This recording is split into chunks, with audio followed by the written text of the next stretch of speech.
companies. If you've been injured, I'd like to help. Now, The Hunt Palmer Show. He needs care and treatment.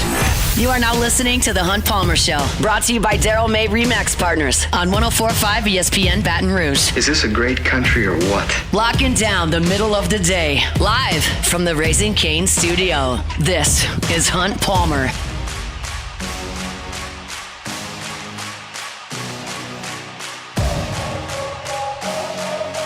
Welcome in. Hunt Palmer coming to you from the Raising Cane studio downtown in the capital city on this Tuesday. Brought to you by Daryl May of Remax Partners. Got Jordan Kitchens, Cassie Spazzali back there on the ones and twos. And as you might imagine, still plenty to do here over the next 2 hours. Sam Spiegelman from Rivals in the On3 Network going to join us in 15 minutes. National Signing Day is tomorrow, the early signing period.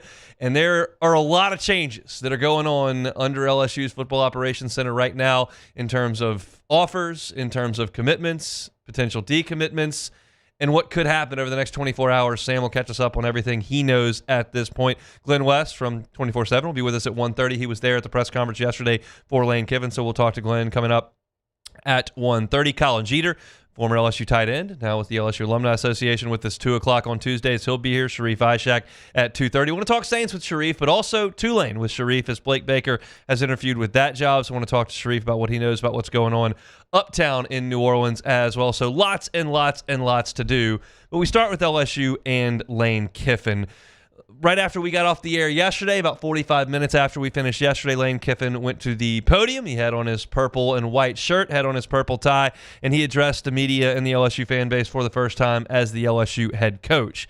And there were plenty of things to chew on from that press conference, but I want to focus on one aspect of this that comes in various different quotes. I think it's reasonable that certainly the reaction in Oxford is going to be what it is. That they think he's a Benedict Arnold. They despise him. He's a cancer. He's persona non grata. He's Benedict Arnold. He's awful, and that's okay. They're in the playoff. It's the best season ever, and he ruined the last month of it, and I get that. And then nationally, you've got a lot of people who would suggest that what Lane Kiffin has done is indefensible, and I understand where they're coming from. Coaching so that you can develop players, recruit players, put together a team, coach them, and compete for a championship. Like, that's kind of the point. And Lane Kiffin is leaving in the middle of that. And I get why that's not popular. But there is another aspect of this that not a lot of people are acknowledging. Some are, but not a lot of people are. Now, Lane Kiffin is not making a decision based on the next month. He's making a decision based on the next chapter of his coaching career.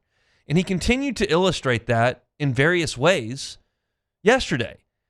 And no one in Oxford is going to listen to a word of it, and that's fine. But it is still a reasonable position for him to take. And so let's go through some of these reasons why Lane Kiffin is leaving. And we'll start with this first bite, talking about his research and doing his due diligence about this gig and kind of what the perception is of the LSU head coaching position. Someone very close to me reminded me this week in this decision that LSU is the best job in football. When you take the history, tradition, passion, and the great players in the state of Louisiana, no one can argue that when you're in Tiger Stadium on Saturday night, there is nothing like it. This place is built for championships with championship expectations. We understand that. But as an elite competitor, that's exactly what you want, and that's why we're here. Best job in football. Someone close to me said that. Now, allow me to editorialize here on a talk show. I'm not reporting facts, editorializing my opinion. But you'll connect these dots with me here. I'm not going to be unreasonable. Someone close to me said that. Well, we also, and I think a lot of you have heard what Lane Kiffin had to say yesterday, a lot of y'all know that he mentioned what Pete Carroll told him. We'll get to that in a second. He mentioned what Ed Orgeron told him. And he talked about what Nick Saban might have said, but didn't go directly into it. He was pretty forthcoming with a lot of the things that people said to him.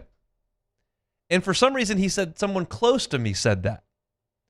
Now, we'll see what you think, but here's what I think. Let's play what Pete Carroll and Nick Saban told him and what he was willing to divulge. You know, Pete Carroll, really, he told me, you know, that he always told my dad that he'd look out for me.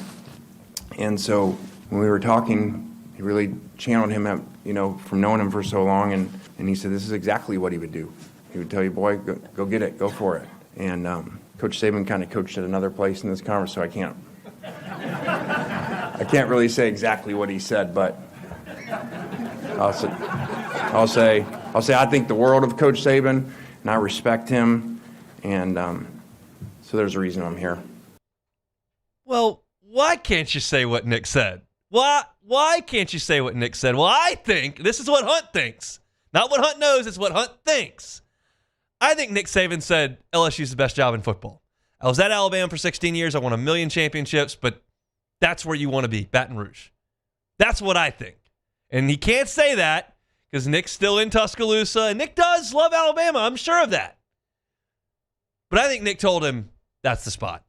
That's where you need to be. Nick said on the record, biggest mistake ever was leaving LSU. That doesn't mean he hated Alabama. I mean, he hated the Dolphins.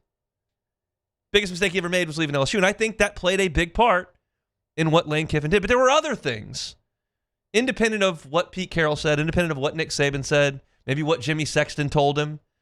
There were real tangible things that he was pointing to in yesterday's press conference. And one of them was his life experience in that stadium.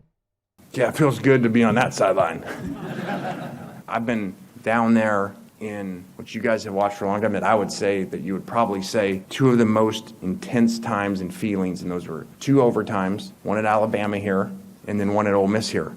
And, God, man, that feeling on the other sideline, all the way from the warm-ups of those night games, man, it is not. I coached a lot of places, okay, and a lot of road games. NFL, college. There is nothing like the feeling when you're on the other sideline and the intensity that you feel. It's like a weight that you feel. I've talked to head coaches who have been here before, obviously, and they talk about like feeling on the other sideline, like how they feel lifted up by the crowd and the intensity. Well, when you're on the other sideline, you feel it the other way, and especially as you get to crunch time and overtime at night. So I've felt that, and I always thought to myself, man, what if we had that advantage on our side? So if we combine what we do, the way that we coach players, the systems that we run, and now we have that intensity on our side for the opponent to deal with, again, that's how it painted all together to say, and this is where you're supposed to be. This is a man who 3 weeks ago, coached in front of the largest crowd in Ole Miss football history. And he's telling you, I thought, man, what if I one day had that kind of home field advantage? He's suggesting I can't get that at Ole Miss. The stadium's not big enough. You can't create Tiger Stadium's environment, Kyle Field's environment, Neyland Stadium's environment, the Shoe. You can't recreate that at Vaught Hemingway. You can't do it. And that's part of making this a next chapter decision, not next month decision. And then you look at another aspect of this. It's not the crowd, the home field advantage, not just what Saban and Carroll had to say. I think clearly you can understand. He said, I've talked to coaches that have been on the home sideline. He's talking about Saban and Ed Ogeron, 2 people that he's very close with that have been head coaches here. That's not hard to connect that dot. There's another thing, and it's getting players. And this is the point that I've been making for 3 weeks. The numbers bear this out in recruiting. They bear this out in NFL draft picks. They just do. It doesn't matter if it's Ed Ogeron coaching here, Brian Kelly coaching here, Lane Kiffin coaching at Ole Miss. LSU has better access to better players and has put more people in the draft.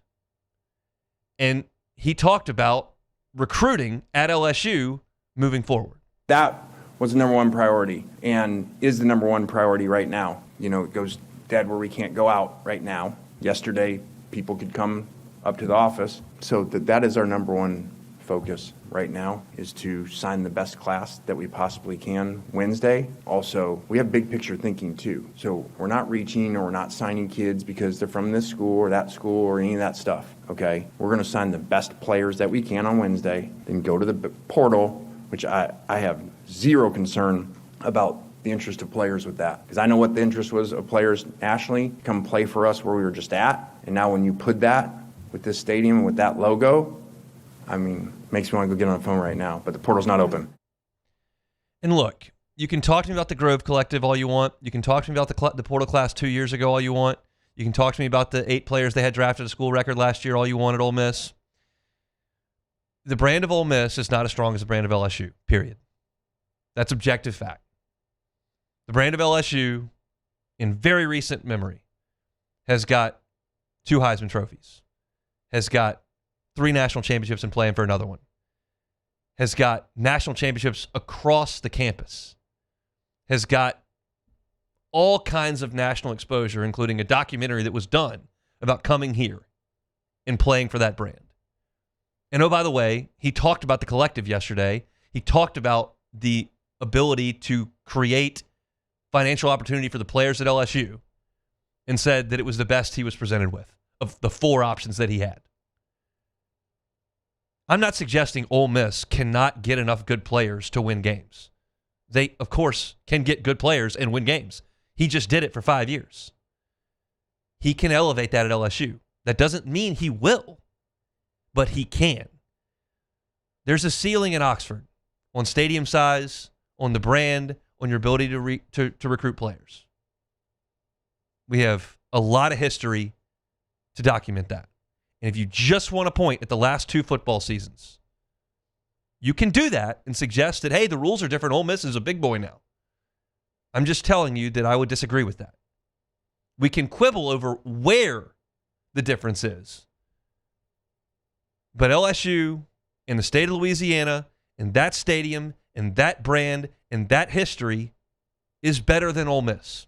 And Ole Miss's football team was better this year, and I would argue Ole Miss's team was better last year. LSU beat them, but they were better last year.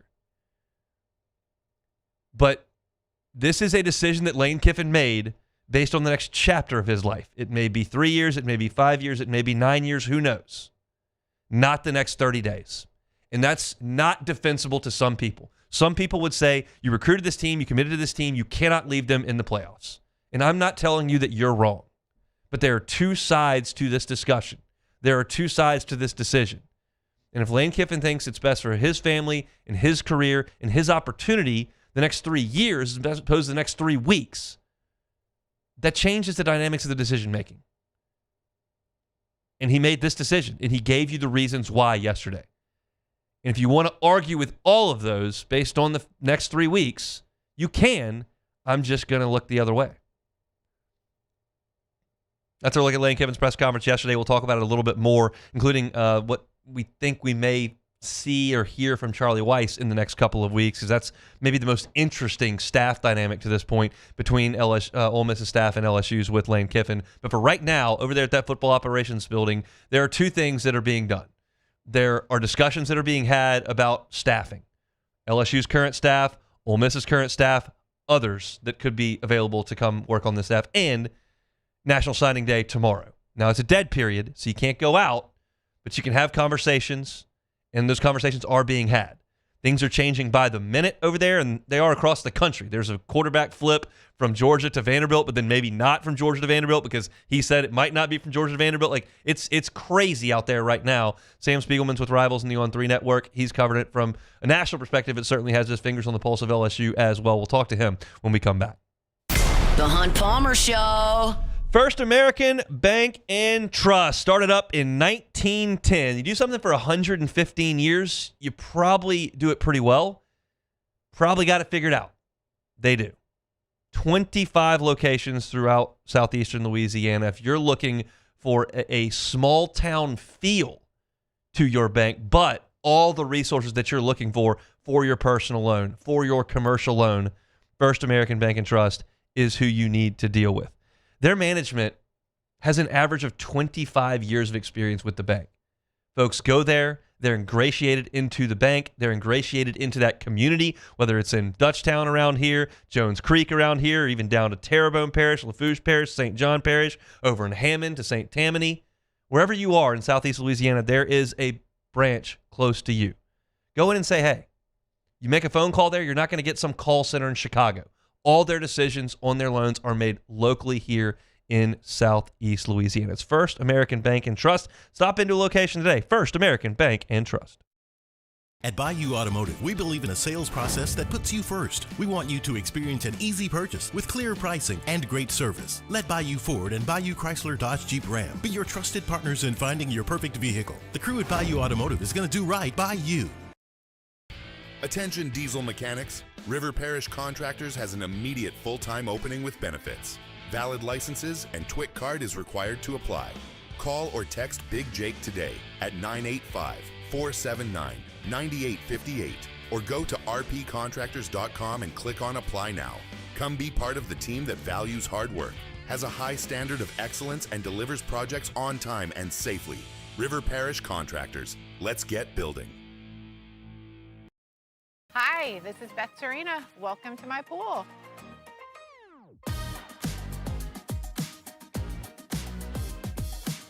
The first time I saw this beautiful pool, it exceeded every expectation that I had. They were able to get everything we wanted in this pool. It is a beautiful pool. We live out here, we eat out here, we watch TV out here. This is like our living room outside. We love this pool and everything about it. When we decided to build our pool, we called a great friend who is one of the best pool builders in the country in North Louisiana, and we said, who would you choose to build a pool in Baton Rouge?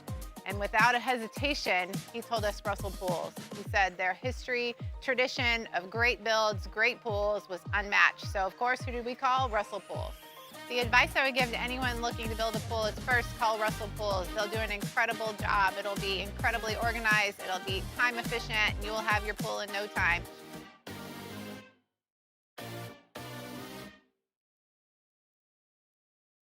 Lockmere to Sean Fagan and Associates has won for our clients over $175 million over the decades, but our greatest success is our clients who have chosen and trusted us to help them. Whether you hire us at all, give us a call. You've got nothing to lose. Hi, I'm Sean Fagan. If you get injured, you could be staring at medical bills, repair costs, and lost income. Life can be turned upside down. At Lockmere to Sean Fagan and Associates, we'll work to turn your world right side up. Hire us, and like thousands of our clients, you'll be glad you did. At Ochsner, we know healing is a team sport. That's why we've partnered with world-renowned orthopedic surgeon Dr. James Andrews to create the Ochsner Andrews Orthopedics and Sports Medicine Institute. Whether you're a professional athlete or a weekend warrior, our team of specialists are dedicated to getting you back in the game. So whatever your reasons are for reaching your personal best, we've only got one: you. Ochsner Andrews Institute. Long live you. These ice cubes could have been a thankless bed for an all-you-can-eat salad bar. But instead, they cradle and cool. This is the Hunt Palmer Show, brought to you by Daryl May Remax Partners. Looking for land to hunt or build? Call Daryl May Remax Partners.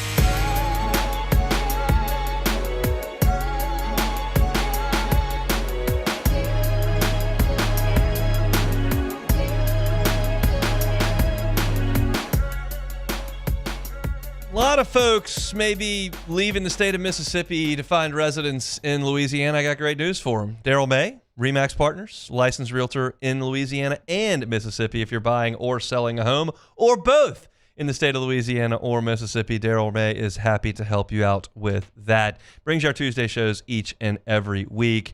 All right, let's talk recruiting. Sam Spiegelman with Rivals, the On3 Network. His National Signing Day for the early signing period comes up tomorrow. So a lot of moving parts in the city of Baton Rouge with the LSU football program. He's here to help break some of it at least down. Sam, thanks for the time. How are you? I'm hanging in there, hon. How are you? Doing the same. I understand. So look, obviously LSU's coaching staff is in flux right now. And there are no real assurances, as far as I'm aware of, that anyone is going to be back or that anyone is officially gone. So where does that put this high school group of players that is committed to LSU right now on the whole? Well, LSU is sitting on the number 11 class in the country, and Frank Wilson and the current staff that have been there have not stopped recruiting, as you well know, and Lane Kiffin and his incoming staff have also hit the ground running recruiting. Now, those are two separate groups of people that perhaps will be working together in a few weeks. Some will be going in different directions. That is up to the man that just got hired to be LSU's new head coach and his general manager. Those are decisions way above my pay grade.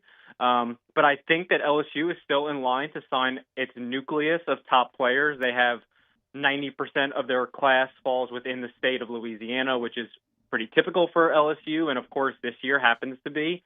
a fantastic group. This 2026 class has been much typed for several years, and some of the stalwarts like Lamar Brown, the number one player in the country, are expected to sign. Blue chip wide receiver Jabari Mack expected to sign. Some of these out-of-state commitments, where they maybe have a yellow on their stop signal, maybe even a red. They might be exploring their options, but I expect the majority of in-state commitments to sign. Maybe not everyone. There's still some moving pieces going into Wednesday that need to be tied up, but I feel pretty solid that the majority of the current commits will be signed, that at least the staff wants. And for those that they're still waiting for, they're going to go full throttle till February hits. It looks like wide receiver / tight end is a spot where there's going to be significant shakeup over the next 24 to 30 hours. Y'all have put in some flips from Ole Miss. Y'all have also looked at some of LSU's current commitments. Where can you catch us up on what that situation looks like with Lane Kiffin and maybe potentially a lot of his offensive staff coming with him? Yeah, it looks like George McDonald is going to take over as LSU's new wide receiver coach. A big part of the recruiting and evaluation of wide receivers in Oxford, where we know that they've been very good, not only recruiting high school players, but also in the transfer portal. Ole Miss has turned out a lot of NFL talent at the position in the last couple of years. They're going to inherit a class that already, like I said, includes Jabari Mack, who is one of the top-ranked receivers in the country out of Destrehan. The class also features Kervin Johnson, who Frank Wilson flipped a day after Brian Kelly got fired. They also have Kenny Darby in the class. There is some smoke about Kenny Darby as signing day approaches. He is someone who has been a target for Cortez Hankton. So it will be up to the staff to fully speak with Darby ahead of tomorrow. Right now, the plan is for Darby to sign. LSU also offered Braden Allen about 2 or 3 weeks ago. He returned to Oklahoma, and right now he has decommitted, and I expect him to sign with the Tigers tomorrow. He is going to announce his decision here in the next couple of days. This is LSU's race to lose with Braden Allen, who was an offer for George McDonald and Lane Kiffin at Ole Miss a couple of months ago. He committed instead to the Sooners, and LSU would not stop quitting. We know that LSU signed his brother Jordan coming out of Lafayette Christian a couple of years ago. And let me give you another name, Corey Barber, one of the most explosive receivers in the country out of Alabama. I have a prediction for LSU to land him during the early signing period. He was one of George McDonald's favorite prospects in the class, decommitted from Ole Miss a couple of days ago. Washington and LSU have been battling this out. I like where LSU stands. And, of course, J.C. Anderson was committed to Ole Miss at tight ends. LSU was looking for a tight end in this class. Joe Cox is expected to join Lane Kiffin in Baton Rouge. I expect the 4-star tight end to follow suit.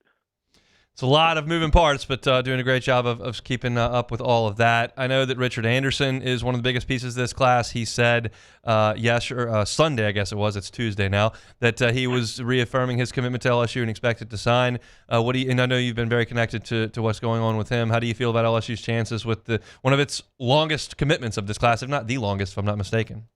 Yes, Big Rich was the first commitment for LSU in this 2026 class. And listen, If he signs on the dotted line this week, then it will be with LSU. I can say that. There is some smoke in the air.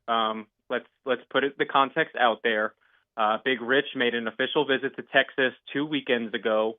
When I asked Big Rich how that visit went, he said, "Go Tigers." And I can tell you from the folks in Austin, there was still a strong sense that he would still end up in LSU's class. Of course, the catalyst will be Frank Wilson.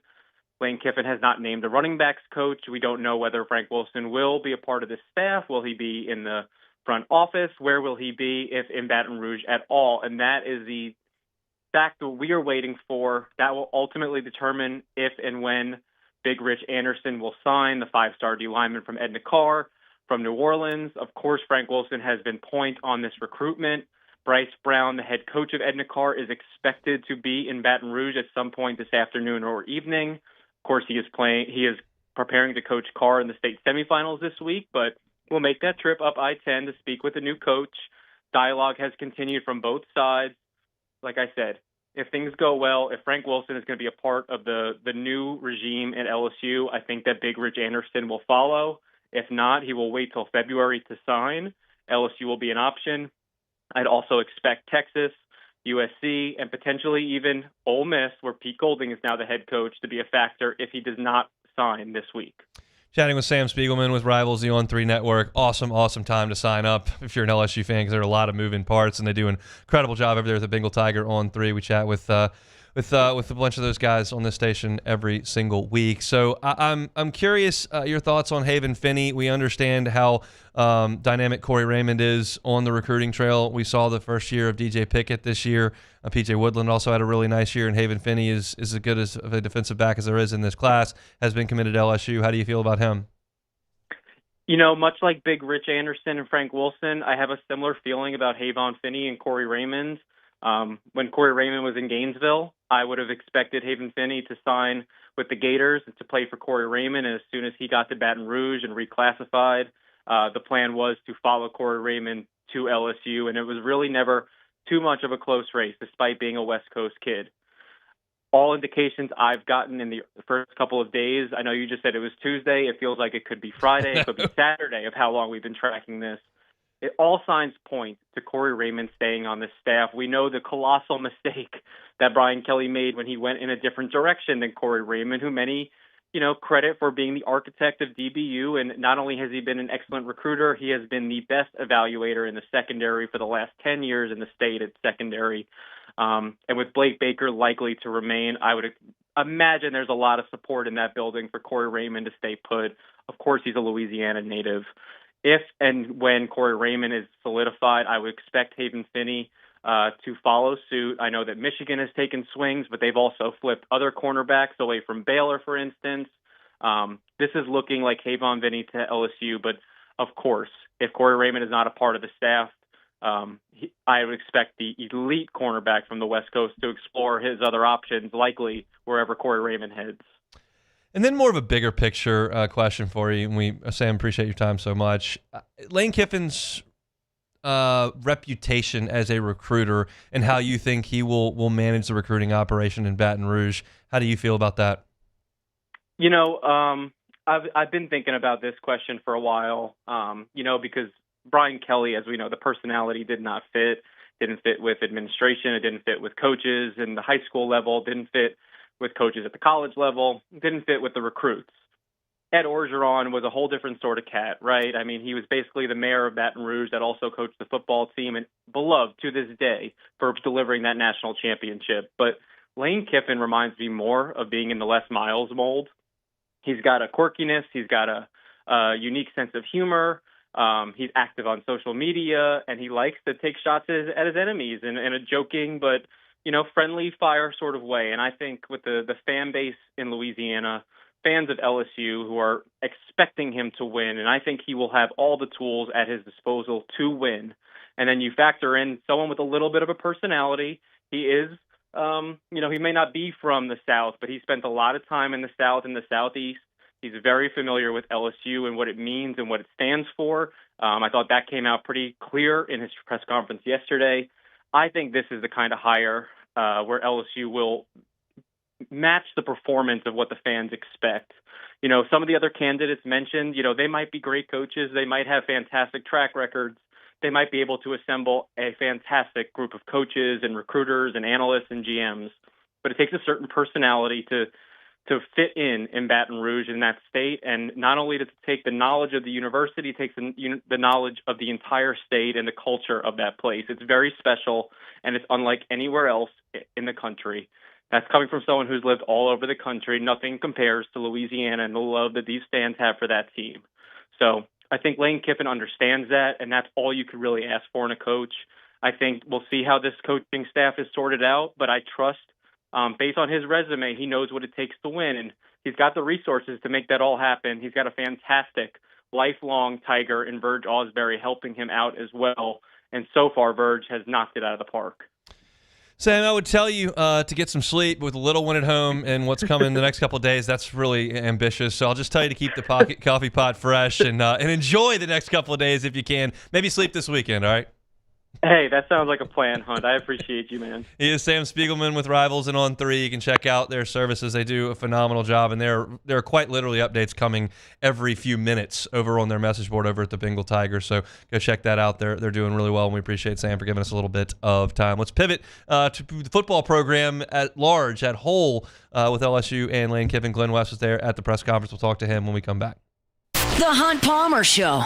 Swing Easy Golf Club in Baton Rouge, swingeasygcbr.com. Just a great place to go hang out. If you love to play some golf, love to hit golf shots, but maybe the 4.5-hour round is not for you, especially when the weather's 45 degrees outside and it's damp like it is right now.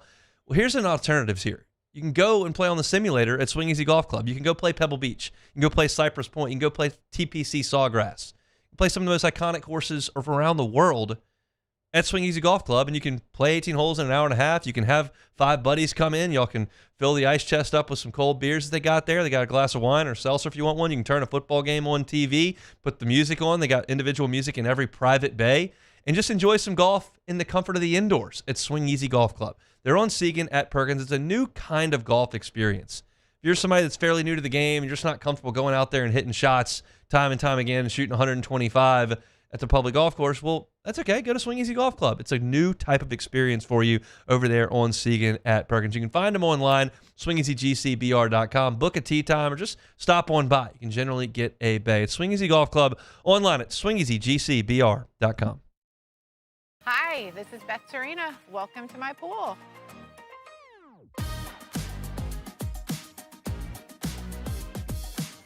The first time I saw this beautiful pool, it exceeded every expectation that I had. They were able to get everything we wanted in this pool. It is a beautiful pool. We live out here. We eat out here. We watch TV out here. This is like our living room outside. We love this pool and everything about it. When we decided to build our pool, we called a great friend who is one of the best pool builders in the country in North Louisiana, and we said, who would you choose to build a pool in Baton Rouge? And without a hesitation, he told us Russell Pools. He said their history, tradition of great builds, great pools was unmatched. So of course, who did we call? Russell Pools. The advice I would give to anyone looking to build a pool is first call Russell Pools. They'll do an incredible job. It'll be incredibly organized. It'll be time efficient. And you will have your pool in no time.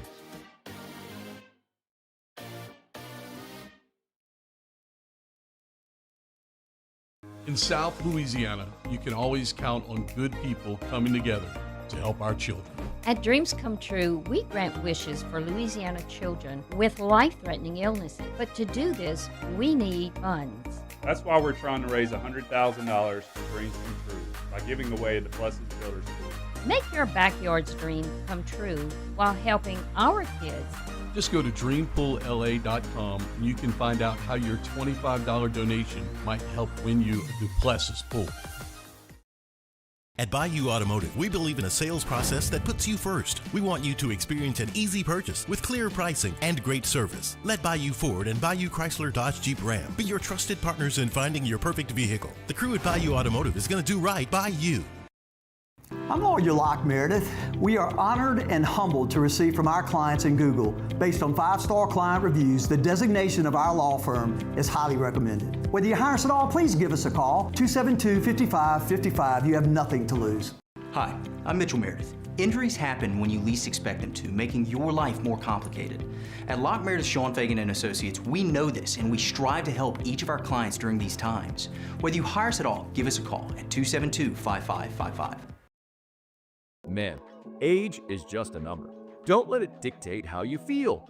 Goodwood Men's Sexual Wellness has anti-aging services that can help you look and feel your best. Visit yourgoodwood.com and discover a renewed sense of vitality.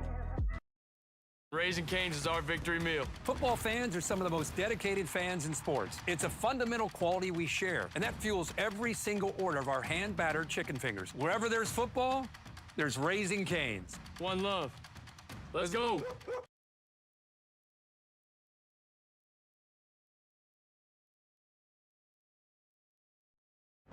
This is the Hunt Palmer Show, brought to you by Daryl May Remax Partners. Looking for land to hunt or build? Call Daryl May Remax Partners.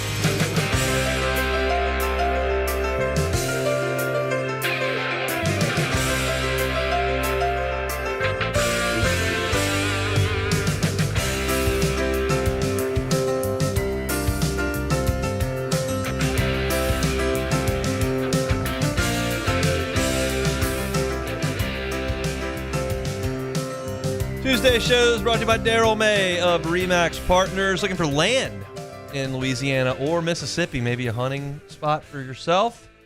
Daryl May knows all the spots. He can help you out with that, and certainly buying or selling a home in Baton Rouge or anywhere around Baton Rouge. Daryl's a lifelong Baton Rouge resident and can help you out with that. Let's go back to Jim's Firearms Hotline. Glenn West, senior writer at Go 24/7, talking Tigers with us every Tuesday. Glenn, how are you? Busy, Hunt. How about yourself? Same thing. Interesting how that works out. Let's talk about yesterday. You were in attendance at Lane Kiffin's introductory press conference. How did you think he came across yesterday?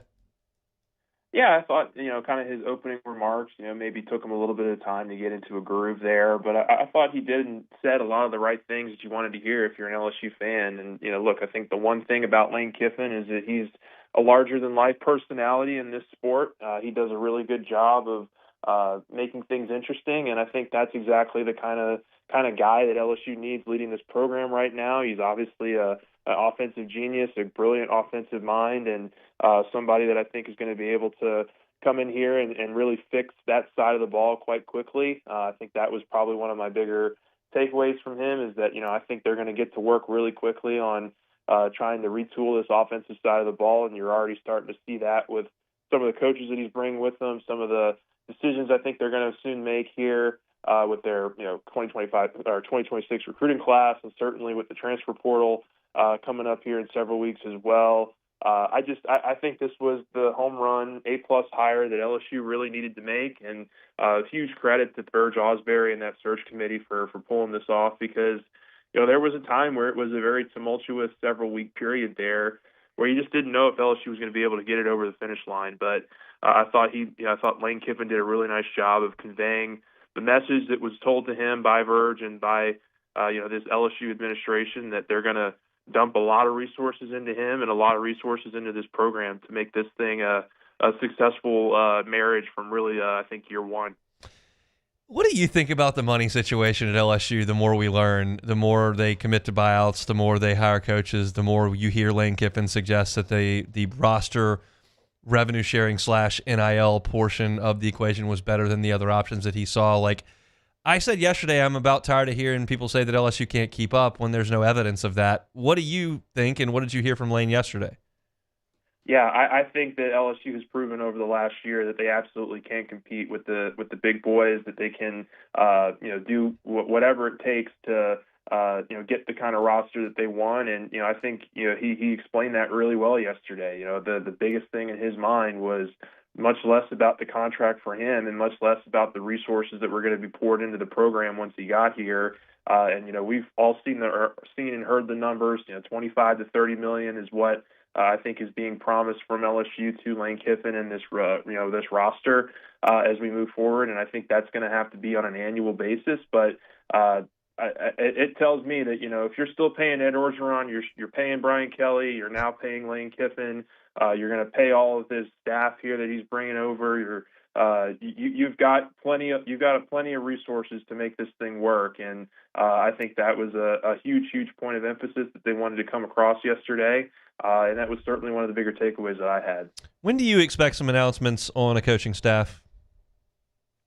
Yeah, I think we'll start to hear stuff leak out this week. I mean, I really think, Wilson's done a great job, over at the Advocate. He's already reported that, Charlie Weiss Jr. has signed his contract. I think probably one of the bigger questions that I have here in the immediate few days is, what happens with Blake Baker at defensive coordinator. I know our guys over at CBS Sports, Matt Zenitz, reported that LSU wants to keep Baker and they want to keep this a good portion of this defensive staff in place. But look, Baker is going to possibly have an opportunity to coach, at his alma mater, and how that all breaks, how that all works out. I know there was a report yesterday that he's already interviewed for that job. That'll be very interesting to me to see kind of how this situation breaks. But I would certainly love Blake Baker to be back. I think a lot of these offensive coaches are certainly well on their way to being, to signing with LSU, and I expect that stuff to kind of start leaking out this week and have some clarity on who's going to be coaching the offensive side of the ball, and then you make those decisions on defense with who you're bringing out. I mean, I think we've talked about it a number of times how much you and I would like to see Corey Raymond back. I think that is a very strong possibility. If Baker stays, I think you kind of just go in line there with Kevin Peoples and Jake Olson. Those are two of his guys. I think those are two pieces that could potentially stick around as well. But then you're left with, defensive line, offensive line, running backs. So I think those are maybe the three position groups right now that maybe still have a little bit up in the air in terms of who's going to be coaching and what that could look like if it all breaks from, what I had just kind of laid out. This is a question that's tough to answer without the information that we're going to get over the next 50 days. But how high do you think the expectation is going to be on Lane Kiffin's first LSU team? We don't know who's going to be on it, and we don't even know who the coaches are going to be on it. But, how do you feel the expectations are in year one? I know what they are for his tenure at LSU. What about next season? Yeah. I think they're going to be high from year one. I mean, look, if you're talking about the kind of resources that we just, kind of laid out there, $25 to $30 million on this roster, college football is, in an era here where you can really build this thing, year at a time. And Lane Kiffin's shown that he can do that at Ole Miss. I mean, he built, top transfer portal classes in 3 of the last 4 years at Ole Miss. And, they were 10-win seasons. And, this last year, obviously now they're playing for a college football playoff and national championship. So I think, it's just so year to year now. And I think that's something he's also talked about. It's just, making sure that you get out and you get the right players from the portal. You supplement that with what you have returning, and certainly the freshman class. I think expectations are going to be, really high next year at LSU to win, 10 games and to, really make a push for this playoff, right from the start. Because if those resources that we've heard are true, you would expect LSU to be able to go out and get some really serious players on offense to kind of help regroup this thing, and for this group to be very competitive as early as next year. I expect a lot next season from Lane Kiffin and LSU, and I think a lot of the people and the big decision makers expect a lot too. How do you expect the next, call it, 45 hours to go in recruiting? Yeah, I mean, you got to keep your notifications on. Yeah. It's going to be a lot of movement. I don't think anything, I think, there's a couple guys, LSU, as we're talking right now, and I just posted the story. They just landed a commitment from a 4-star tight end, J.C. Anderson. So that's, they've obviously already lost a commitment today from their, in-state class. And so I expect a couple more big moves coming, over the next couple days in the early signing period. And I think a lot of those guys are going to have heavy Ole Miss influence and heavy Ole Miss ties from Lane Kiffin and the offensive staff that he's brought over with him.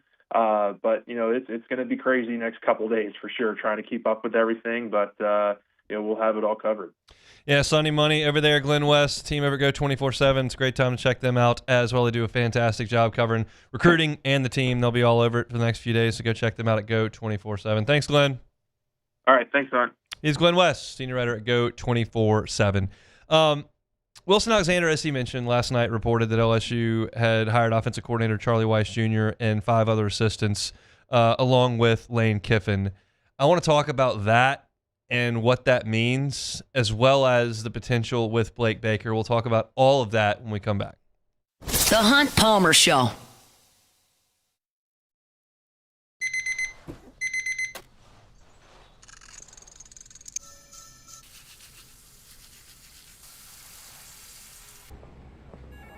Sometimes you ignore the signs, even when they're right in front of you.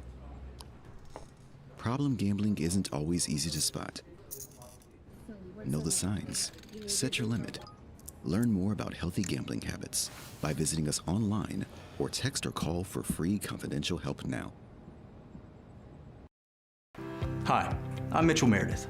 At Locke Meredith, Sean Fagan and Associates, we know each case and client are unique and that no 2 cases are the same. But one thing remains constant, and that is our passion to help our clients. After an accident, we know your life has changed, which is why we passionately fight to make you and your family whole. Remember, whether you hire us at all, give us a call at 272-5555. We're here to serve you. When it comes to choosing energy for your family and your home, make the smart choice with natural gas. You can count on efficient and affordable natural gas to keep you comfortable and reduce your environmental impact to help protect our planet. Together, we're fueling our energy future. Atmos Energy. At Bayou Automotive, we believe in a sales process that puts you first. We want you to experience an easy purchase with clear pricing and great service. Let Bayou Ford and Bayou Chrysler Dodge Jeep Ram be your trusted partners in finding your perfect vehicle. The crew at Bayou Automotive is going to do right by you. In South Louisiana, you can always count on good people coming together to help our children. At Dreams Come True, we grant wishes for Louisiana children with life-threatening illnesses. But to do this, we need funds. That's why we're trying to raise $100,000 for Dreams Come True by giving away the Blessed Builders School. Make your backyard's dream come true while helping our kids. Just go to dreampoolla.com and you can find out how your $25 donation might help win you a Duplessis pool. These are the luckiest ice cubes in the world. They could have been a thankless bed for an all-you-can-eat salad bar. But instead, they've been called upon to cradle and cool a crisp, refreshing Dos Equis. Huh. Looks like the lucky just got luckier. Dos Equis. We typically think of stress as being bad for us. At Our Lady of the Lake and LSU, we are researching how certain types of stress, such as exercise, can be good for our immune health. By studying people under extreme stress, such as athletes, astronauts, service members, and first responders, we're learning how to improve the immune health of everyone. That's the power of research. That's the impact of champions. Together, we roar.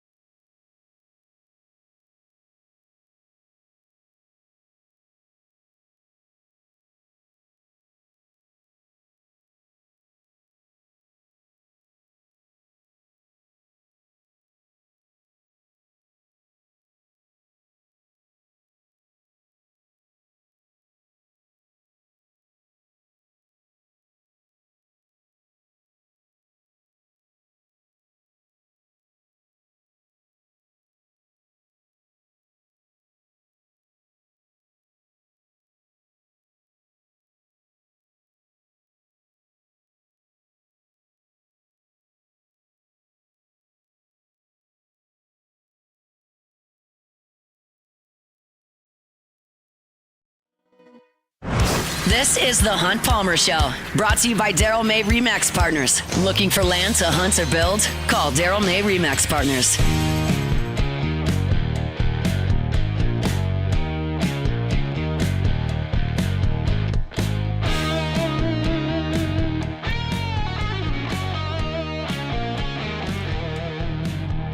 Daryl May, Remax Partners, buying or selling a home in Louisiana or Mississippi. He's the guy you need to call. He's got a unique set of skills that can help you out here. He spent more than 2 decades building here in Baton Rouge. He knows what you're looking for in another home.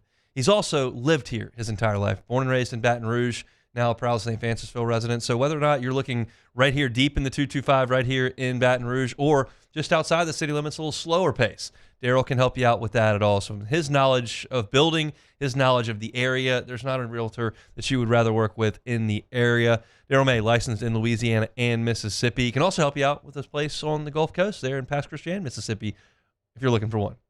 Daryl May, Remax Partner, brings you our Tuesday shows each and every week.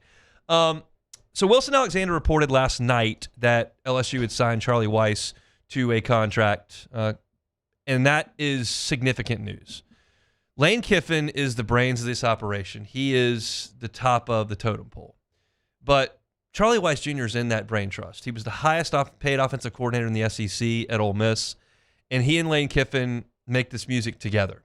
Charlie Weiss is the play caller. Now, Lane Kiffin is very much on those headsets. He's very much involved in what's going on play to play, drive to drive. But Charlie Weiss is very much involved in that too. And to have those two guys in Baton Rouge would be a very, very massive thing. I say would be because there's still an opportunity that Charlie Weiss could get a head coaching job this year. Apparently there's some interest from South Florida. I don't know how far down the road that is or not. It's that time of year. Anything's possible. But those two guys in Baton Rouge is a big deal. It's also, and this is another piece to this puzzle. It's a small piece for this puzzle, but it is a piece to this puzzle. You've now taken the brain trust from Oxford. Like if Charlie Weiss Jr. stays at Ole Miss, they still retain a piece of the DNA that made them as good an offense, as consistent an offense as there's been in college football the last couple of years. And you play them every year. So that is a significant thing. They're on your schedule every year. It's not a hypothetical, like if you meet up with them, you play them. So to take that away and leave Ole Miss basically with Joe Judge calling the plays in the playoff, and then we'll see what they do to offensive coordinator next year, like you've hurt Ole Miss significantly while really enhancing your staff offensively with Charlie Weiss. And if you bring Lane Kiffin and Charlie Weiss, then you can fill out the rest of that staff, whether it's Frank Wilson, whether it's Kevin Smith, whether it's whoever on the offensive line. You've got the top of that totem pole figured out. And that's the really important thing. Then you go to the defensive side of the ball with Blake Baker. And Matt Zenitz reports that Blake Baker is likely to be retained by LSU. And if you retain Blake Baker, you've got a really good chance of keeping Kevin Peoples and Jake Olson, and you got a really good chance of keeping Corey Raymond. Kyle Williams, I think, has done a good job this year. That DNA is not as interwoven. Like, Corey Raymond is so likely to stay on LSU staff, no matter who the coach is, just because of who he is and what that position group is and his relationship with LSU. He realized when he left last time, like, the grass not always greener, and he went to a really good spot. I think he's going to be there. And then Olson and Peoples, like, Blake Baker went and got them from Missouri. He handpicked them. So it's likely there. I don't know about Kyle Williams, if he wants to coach under Lane Kiffin, if he wants to keep coaching. If I don't, that part I don't know.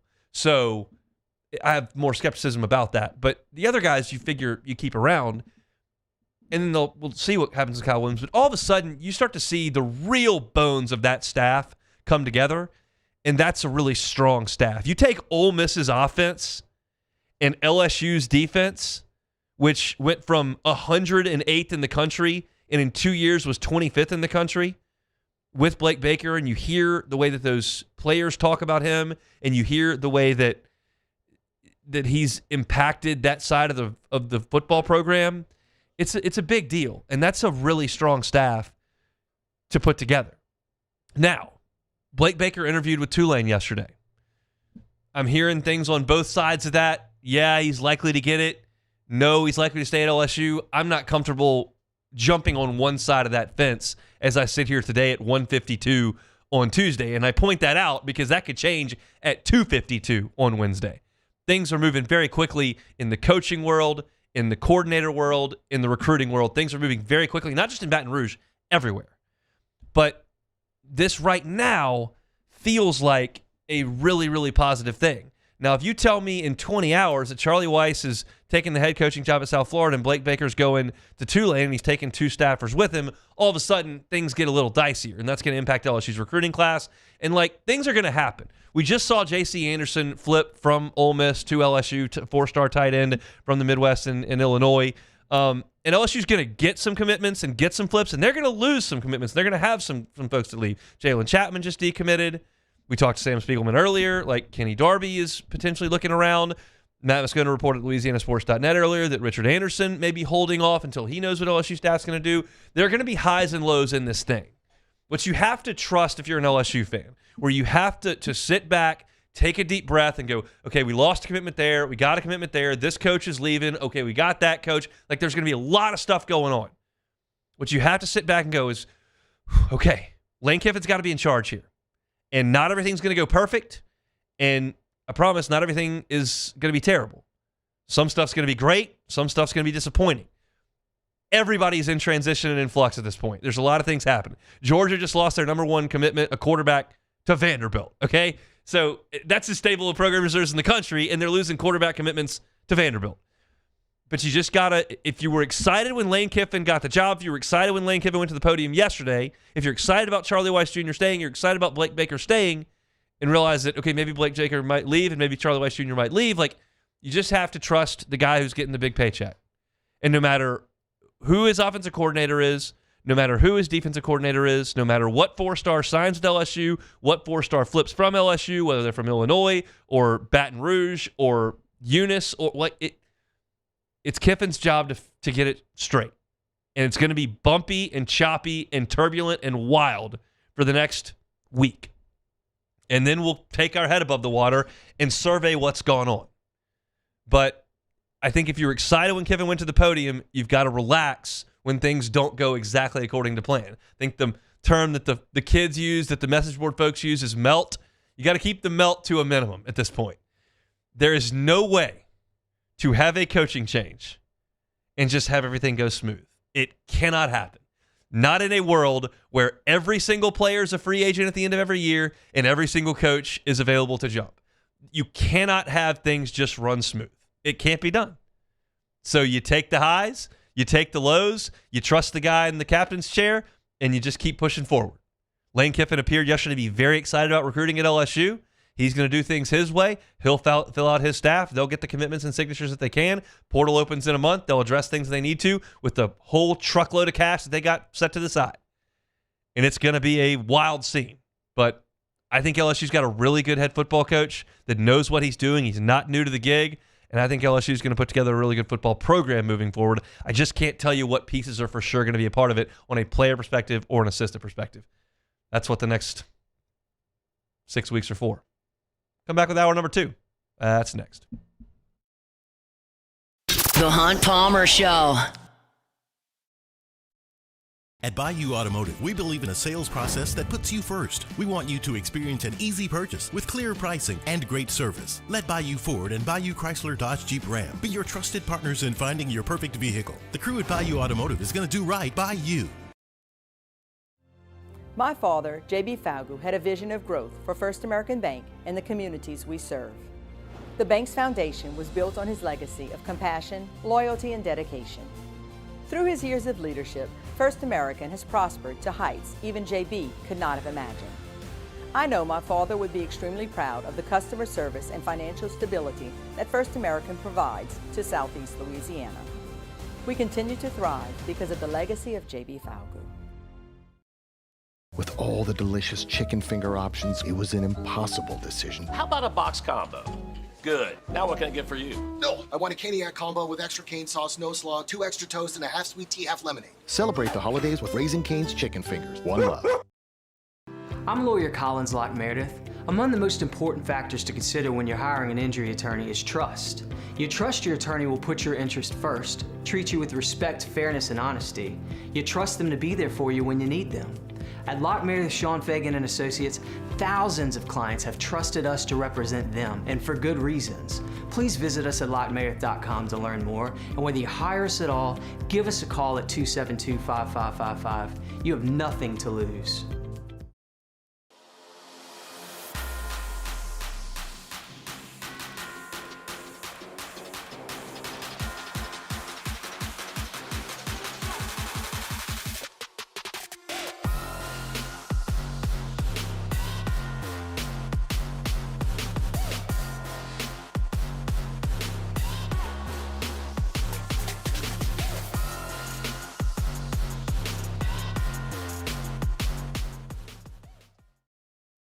ED, low T, or simply seeking to optimize your health and performance?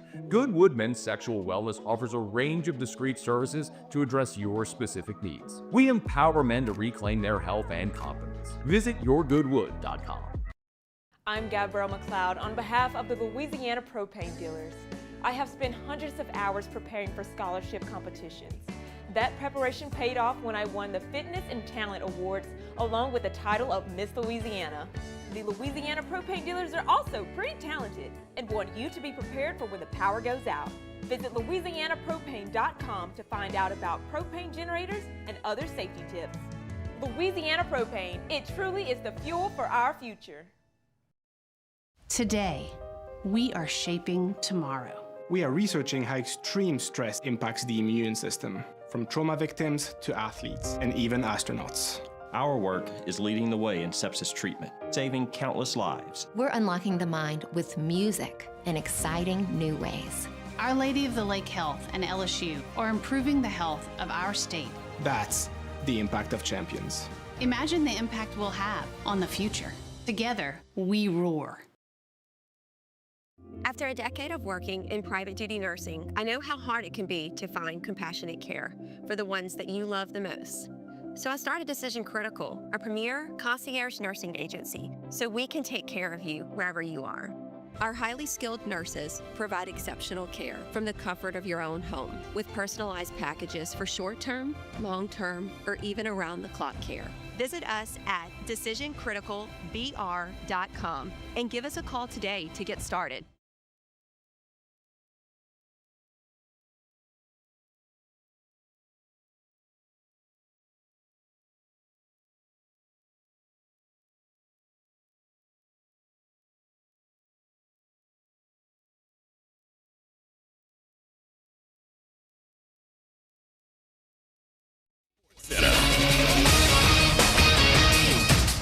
I'm Christine Lisi. 2 days after fire Tomlin chants could be heard during the Steelers' home loss, Coach Mike Tomlin did not criticize calls for his job today. He said he shares the fans' frustration, knows the last performance wasn't up to the standard. Do not expect the team to show Tomlin the door after this season, says ESPN NFL insider Adam Schefter. I just don't see the Pittsburgh Steelers firing Mike Tomlin. He's earned too much respect and accomplished too much to be fired the way that some NFL head coaches are fired after it doesn't work out after a few years. Why would you fire Mike Tomlin? That's not the way that organization has operated ever. Adam Schefter on Unsportsmanlike. Steelers have lost 5 of 7. College basketball, Kansas star guard Darren Peterson, hamstring injury, out again tonight versus 5th-ranked Connecticut, 9 Eastern, ESPN2. Tiger Woods says he's not far along in his recovery from his latest back surgery, doesn't know when he might return to competitive golf. Guardians pitchers Emmanuel Clase and Luis Ortiz facing a May trial on federal charges of taking bribes to help gamblers betting on their pitches. Hey, it's your resident Super Bowl champ, Chris Candy. Coming up Wednesday, I'll tell you which fan bases should be panicking as we head into Week 14 of the NFL season.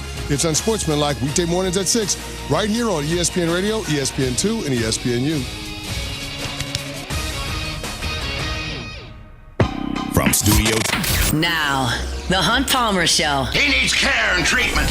You are now listening to The Hunt Palmer Show, brought to you by Daryl May Remax Partners on 104.5 ESPN Baton Rouge. Is this a great country or what? Locking down the middle of the day, live from the Raising Cane studio. This is Hunt Palmer.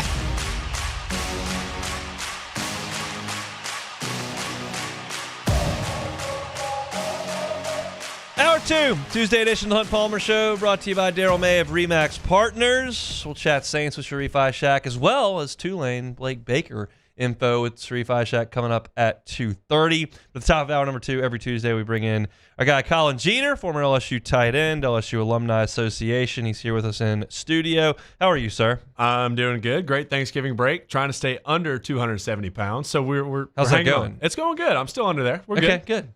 Was there a chance that we were going to breach the limit? Well, look, one more piece of pie. My mother-in-law makes an oyster dressing. Yes, and ever since I moved down to here, Louisiana, that's my go-to. So had a plate or two of that. There you go.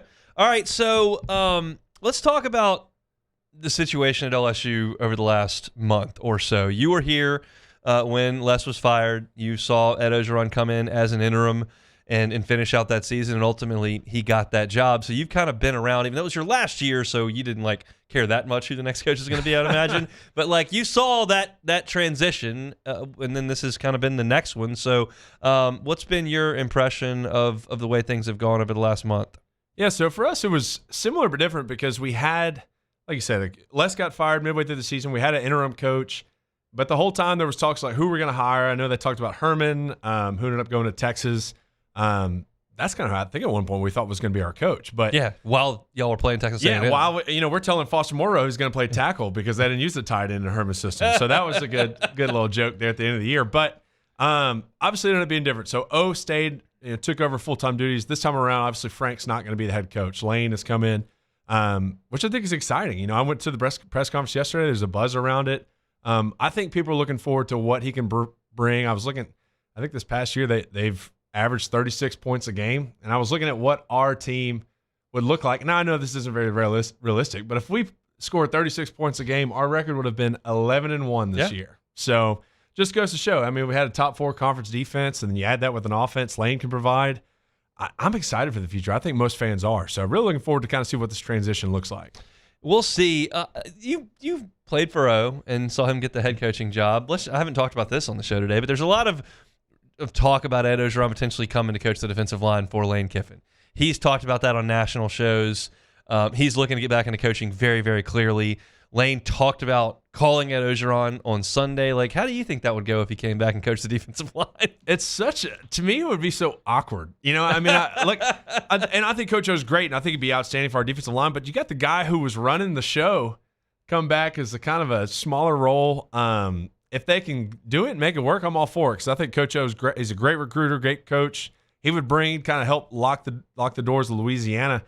But it certainly would be strange, I think, for him to go back to the small defensive line coach office as opposed to the big one up on the front corner of the building. I can think of one instance. I'm trying to rack my brain. But Bobby Petrino was just Arkansas's offensive coordinator, and he had been the head coach there. I'm trying to think if that circumstance has played out anywhere else that I can think of just off the top of my head. It's been done, and look, Ed Orgeron, as Lane Kiffin told him on Sunday, said you're at the best place you could possibly be. And Ed Orgeron's been doing the media tour and said that, hey, it's as good as it can get. And the guy that fired him doesn't work there anymore. So maybe? Maybe so. And also, we talk about Petrino. Did Petrino maybe weasel his way back into that interim job? Somebody called Bobby Petrino a weasel. I'm never going to tell him that's false. So there are not a lot of folks that will go to bat for Bobby Petrino. One former Atlanta Falcon who lives in the area that we know well would not get a bat for Bobby Petrino. But it's interesting for sure. You mentioned you were at the press conference yesterday. You know a lot of people that were there. Kind of what was the vibe?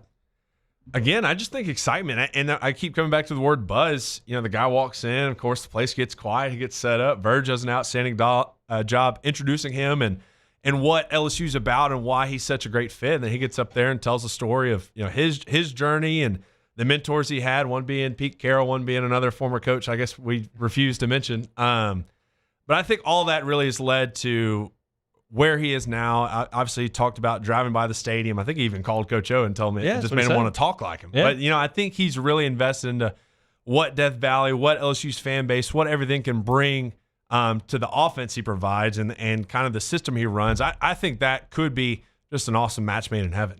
I do too. And he talked about being on the opposing sideline in Tiger Stadium. You've never done that, but the difference it makes, you have played in some of the smaller venues in the SEC, whether it's Vaught-Hemingway or Davis-Wade or maybe Vanderbilt or Kentucky. Like, you can speak to wherever your experience plays, but is there a big difference in the environments in those smaller venues as opposed to the bigger ones like Neyland or Tiger Stadium? Absolutely. I mean, I think of where he's coming from, Ole Miss. Great environment, but again, they have 50,000 in the stands? The largest crowd ever 3 weeks ago was a 63,000. So yeah, you're a little over halfway of what we can 40,000 short. Yeah, it's just night and day difference. I mean, I would compare it more to when we'd go on the road, and which we beat them every year, but Texas A&M was a place that, another 100,000 person stadium that, when they got up and rowdy, that you kind of felt it as a player. So I think it's a huge difference. I think he's going to really enjoy kind of being on this side of that. Even home games for us, obviously when we're on offense, Tiger Stadium's not as loud when we score, they are, but when our defense is out there and you're standing on the sideline and I couldn't have a conversation with you, us being 3 feet apart right now, it just goes to show what that home field advantage really looks like and why it's the best in the country.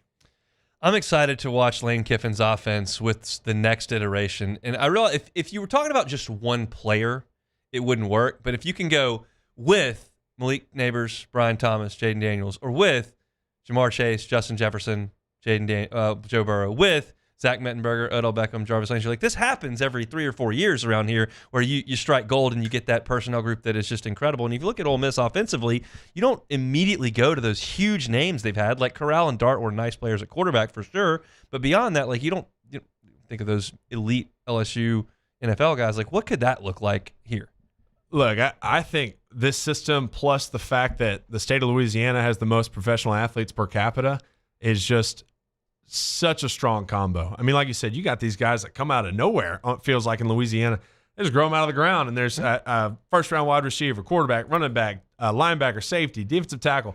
I mean, they're grown everywhere here. As a Texas kid, I mean, I've seen that just coming in. I've talked to my buddies that played at Dutchtown, and they're like, oh, yeah, one of our teams had Landon Collins, Eddie Lacy, Eric Reed. And I was like, holy cow, did y'all win state? They're like, no, we lost in the second round. I was like, how? And they're like, everybody's good. I'm like, man, it's just 9 day difference. So I think you give Lane that, man, we're going to be something to look out for. I'm curious your thoughts on this because you mentioned you're a Texas kid. You come in here, you're wearing LSU Alumni Association gear, and Lane Kiffin talked about going out recruiting nationally with that logo and these colors in this stadium.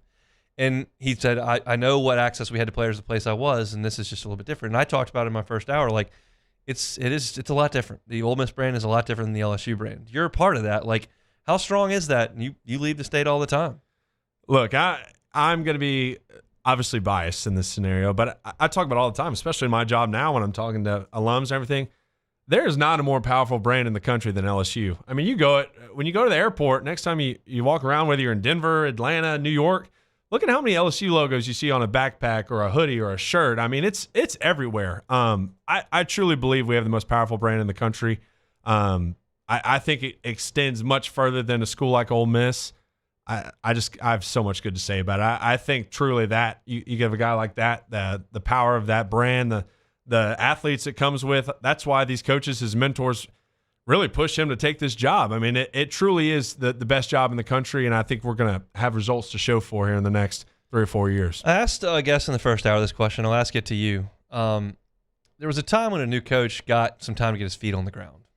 Lane Kiffin's a superstar in the sport, and you're in an era where you can overhaul the entire roster in a month. What are the expectations next year for LSU? I think to start, obviously, is offensive improvement. I mean, this year we average 18 points a game. It's just not going to get it done. So that, to me, would be step one. Look, I'm a big believer, and I know the portal's changed that because, like you said, you can change your roster and turn it over on a much faster pace. But I like the idea of giving a coach 3 or 4 seasons to truly show incremental improvement and get a full recruiting, 4-year class in of guys you've brought in for your system. I'd like to see some patience, but obviously at LSU there's not much of that. But I think if we show improvement year over year as far as offensive stats, everything we got going, as well as we find a coach that seems to be invested in what we got going on down here, I think he's going to have a lot more leash to work with. If I would have gotten Lane Kiffin for a little bit of a breakout session yesterday, one of the questions I would have liked to get his answer on, it would have been a great soundbite, but just to get his answer on is, do you know who your first game is against? Because I don't know if he knows that or not, but you're in Tiger Stadium against Clemson. Like, that's your first game. So the intensity level in this town for that game on Labor Day weekend is going to be astronomical. It'll be the biggest season opener in Baton Rouge. I don't have one for you that's second. And it'll be Lane, it'll be Clemson and Dabo, and that's going to be such a massive, massive environment. I don't think it's going to necessarily be indicative of the entire tenure that he'll have here, but it's just such a pool to be dunked into. Like, you would think you'd get maybe a victory lap against Western Kentucky. No, you get Clemson, game 1. Yeah, no, get your popcorn ready. In the words of Lane, let's go. We might as well. Let's hope it doesn't go like that game did. Yeah. That game got ugly. We might as well kick this thing off. I think it's going to be exciting. I think that'll be one of the more sold-out games in recent history. I think people will be fired up and show Clemson and show Lane kind of what this home crowd could really be like. We'll see what's going on with the alumni associations as we get closer to the end of the year. Oh, man, we got all sorts going on. The biggest thing is, I don't know if you've heard, LSU basketball is playing this doubleheader in the Smoothie King Center. I'll be there. On December 13th. We will also be there. We've partnered up with the Smoothie King Center. We're going to have the Hub Club kind of be our reserve spot. We're selling tickets. If you want to contact and get more information, go on to lsualumni.org, and then we'll have some information out there for you to get involved. And it'll be a great event. Get food, get great seats, watch the doubleheader, men's and women's. I believe both are ranked right now. Should be a great Saturday. Both undefeated and scoring a ton of points. Yeah. LSU's net is 19th at this point in the men's side, and the women score 100 every night. So you got that going for you. It's going to be a cool environment for that doubleheader in the Smoothie King Center coming up in a couple of Saturdays. LSU Alumni Association will be there. Colin's here every single Tuesday. Thank you, sir. Yeah, thanks for having me. Colin Jeter with the LSU Alumni Association. We'll come back, continue the discussion, LSU, Lane Kiffin, all of it next. The Hunt Palmer Show. Daryl May with RE/MAX Partners, licensed real estate agent, Louisiana and Mississippi. Check out his website, darylmayproperties.com, darylmayproperties.com. If you're looking for a home in Baton Rouge, he can cover that for you. If you're looking for a home outside the city limits, maybe in St. Francisville, somewhere in the Felicianas, he's got that covered as well. Looking for a hunting property, Daryl May can do that. Looking for a property on the coast in Mississippi, Daryl May can do that as well. His number, 268-6915, 268-6915. You can find him online at darylmayproperties.com. Anywhere in Louisiana or Mississippi, check out the website, darylmayproperties.com. At Auctioner, we know healing is a team sport. That's why we've partnered with world-renowned orthopedic surgeon Dr. James Andrews to create the Auctioner Andrews Orthopedics and Sports Medicine Institute. Whether you're a professional athlete or a weekend warrior, our team of specialists are dedicated to getting you back in the game. So whatever your reasons are for reaching your personal best, we've only got one. You. Ochsner Andrews Institute. Long live you.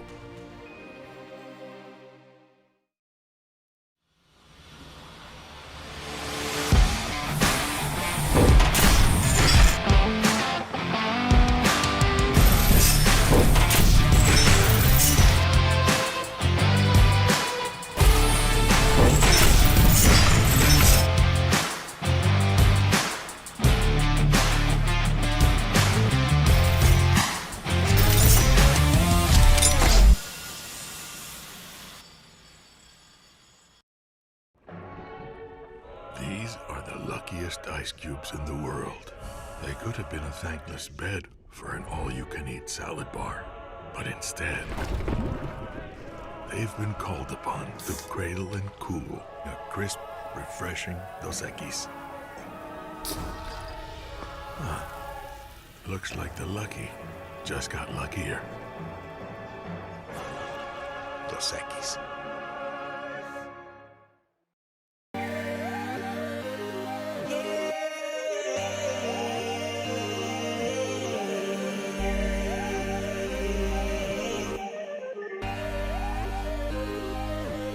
You gotta believe in a dream. Believe. You gotta believe in a dream. Believe. You gotta believe. My whole team on wild. Looking for cleaner energy? Propane is energy for everyone. And when you're cooking with clean, affordable propane, you're cooking with gas. In the wintertime, nothing heats a home like Louisiana propane. And when you need hot water, propane's got you covered. Oh, and you won't regret that propane generator when the power goes out.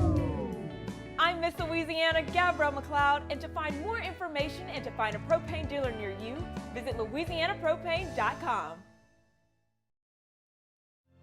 My father, J.B. Falgu, had a vision of growth for First American Bank and the communities we serve. The bank's foundation was built on his legacy of compassion, loyalty, and dedication. Through his years of leadership, First American has prospered to heights even JB could not have imagined. I know my father would be extremely proud of the customer service and financial stability that First American provides to Southeast Louisiana. This is the Hunt Palmer Show, brought to you by Darrell May Remax Partners. Looking for land to hunt or build? Call Darrell May Remax Partners.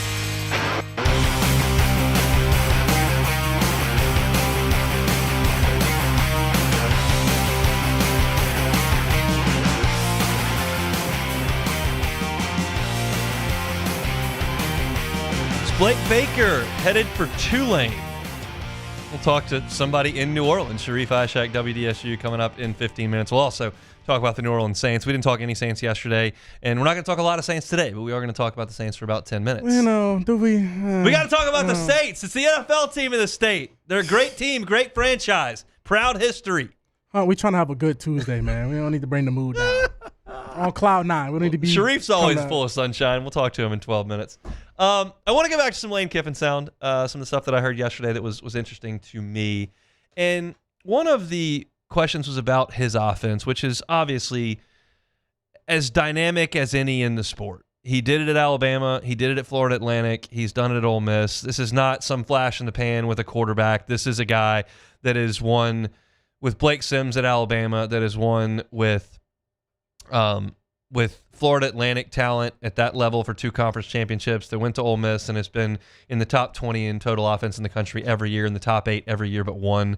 It's an incredible offense that he had an interesting description of and reason for that makes a ton of sense. I think that we have the most unique offense in the country because of learning from so many people along the way. We hired Art's son Kendall at FAU and then learned a ton, and then really combined that over what we had done over the years at USC, at different places, at Alabama, and then said, okay, what if we combine these two and take this up-tempo spread system, but then really still do it with problem plays, problem formations. I really grew up really under 3 people. My dad, for my whole life, Lane Kiffin, then Pete Carroll, then Nick Saban.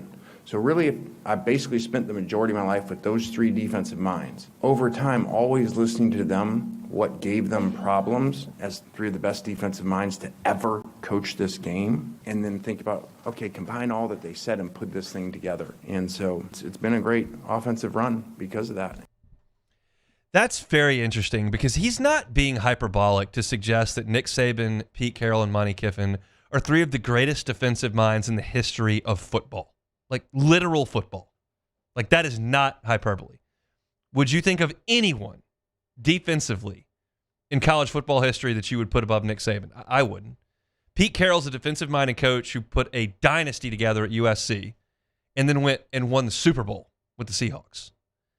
And then you got Monte Kiffin, who is as respected a defensive mind as has ever coached in the National Football League.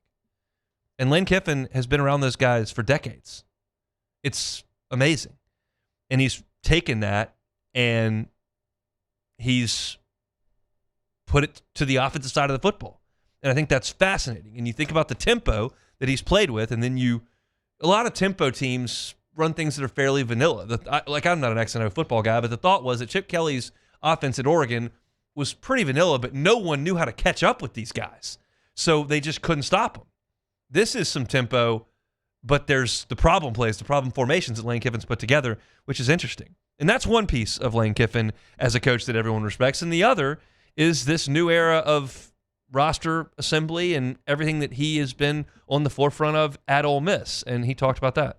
We've been very successful because we've had great players. We've been very successful because we've hired great assistants that fit together. I think that college football has changed a lot over the years. And I think that a thing that we do extremely well is, we don't just think outside the box. We create a new box. The way that we do things is not traditional, and just because in the book of coaching this is how we do it, or it was done that way before. We're always looking for new ideas, trying to figure things out, and that started years ago with the innovative offense and changing the style of offense that we played over the years. And then with that, from high school then into portal recruiting and embracing that and figuring out a way to put the best collection of players together where we were at. And I think the record shows we did a really good job of that.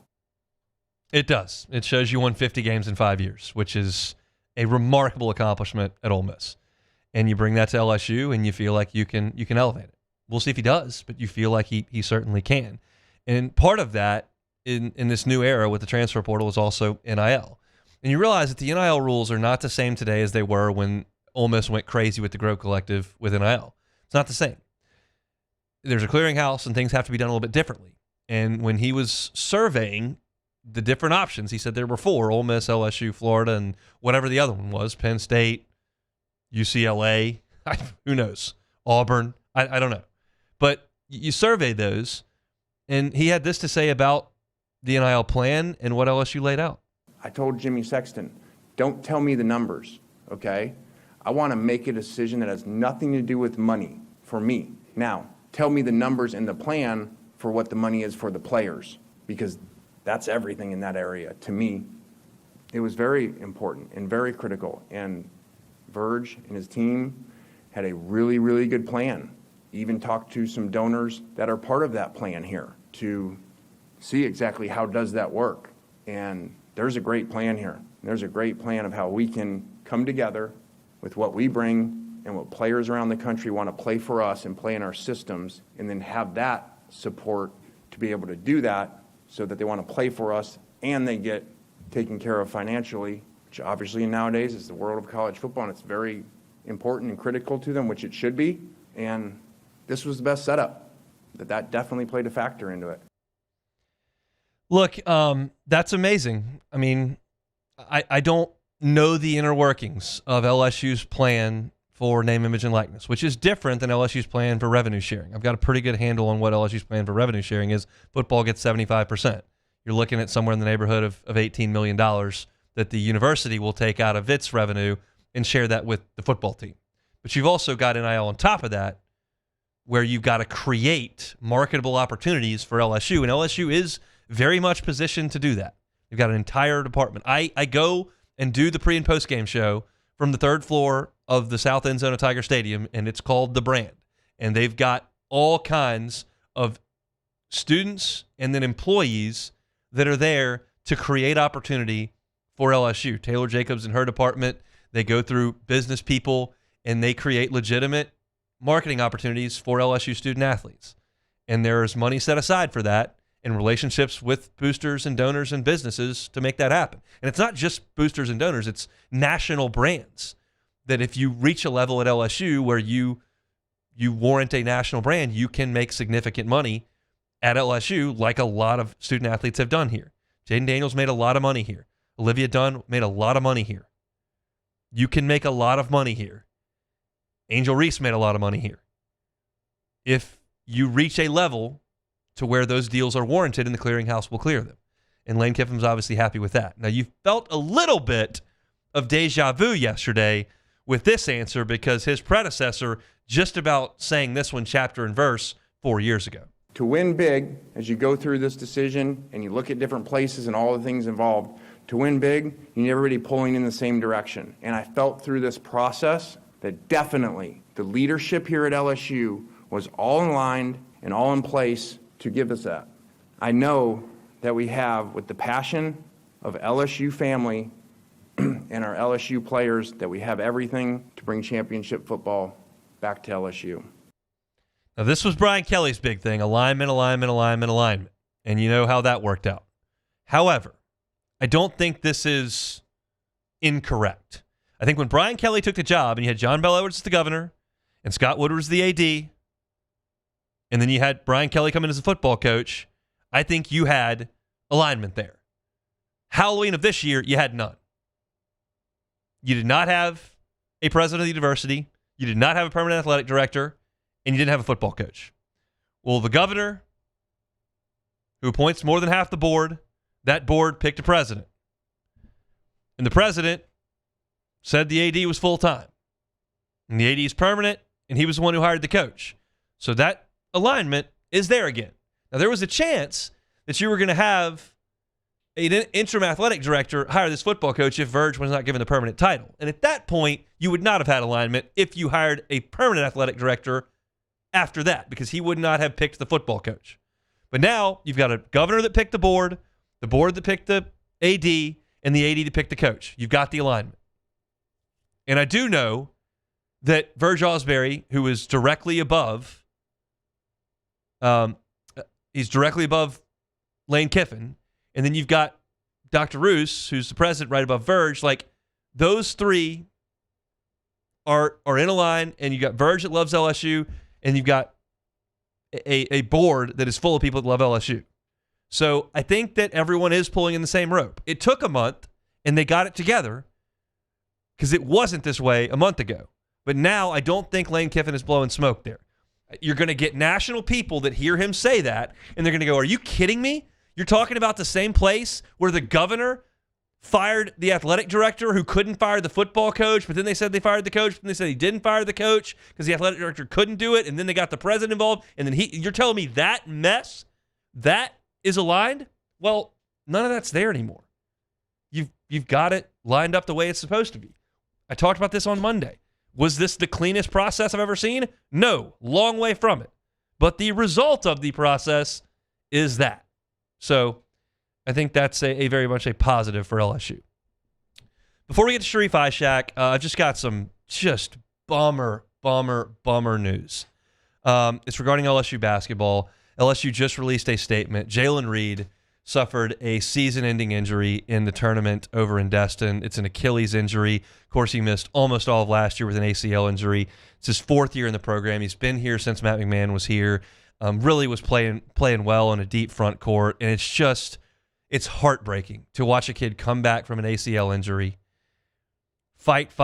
We were watching him practice all of October with that brace on his knee, came out, was playing some good basketball, and then it hurts his Achilles, and is going to miss the season. Now, last year, LSU had no way to make up for his loss. You had Damian Collins, who was severely undersized physically. You had Corey Chess, who was undersized in terms of his height. You didn't have anyone to throw the ball to on the block to go do anything offensively. And it showed. And this year's team really needs Jalen Reed, but you do have depth. You've got Mike Nwoku, who's playing phenomenal basketball, as good as any big man statistically in the Southeastern Conference.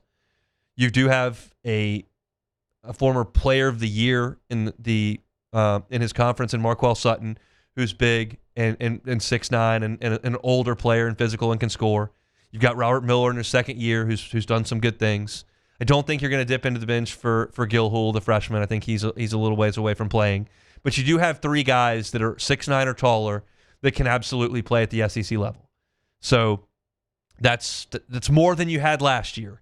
But losing Jalen Reed, it hurts this team as far as the depth in the front court, and your heart just breaks for him to come back from that and then to have it taken away again before conference play starts, before you even got into the month of December. Just a gut-wrenching loss for LSU basketball. They'll play tomorrow, and I am going to talk about LSU tomorrow. They're going to play Boston College in Chestnut Hill tomorrow. Boston College has not had a good start to the season. LSU should be favored in that game, I would think. I haven't seen a line on it, and hopefully they'll still go up there and win the game. And I still have reasonably high hopes for this LSU baseball team based on expectation, but that just stinks. I saw the release that came across my screen as I was playing that sound in this segment, and saw a statement about Jalen Reed and went, well, that's not going to be good.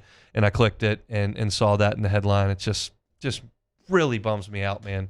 Really does. We'll talk about LSU basketball tomorrow. We're going to go to Blake Baker and the Saints here, but I did want to pass that along that Jalen Reed going to miss the rest of the season for the second year in a row before Christmas with a season-ending injury. Just stinks.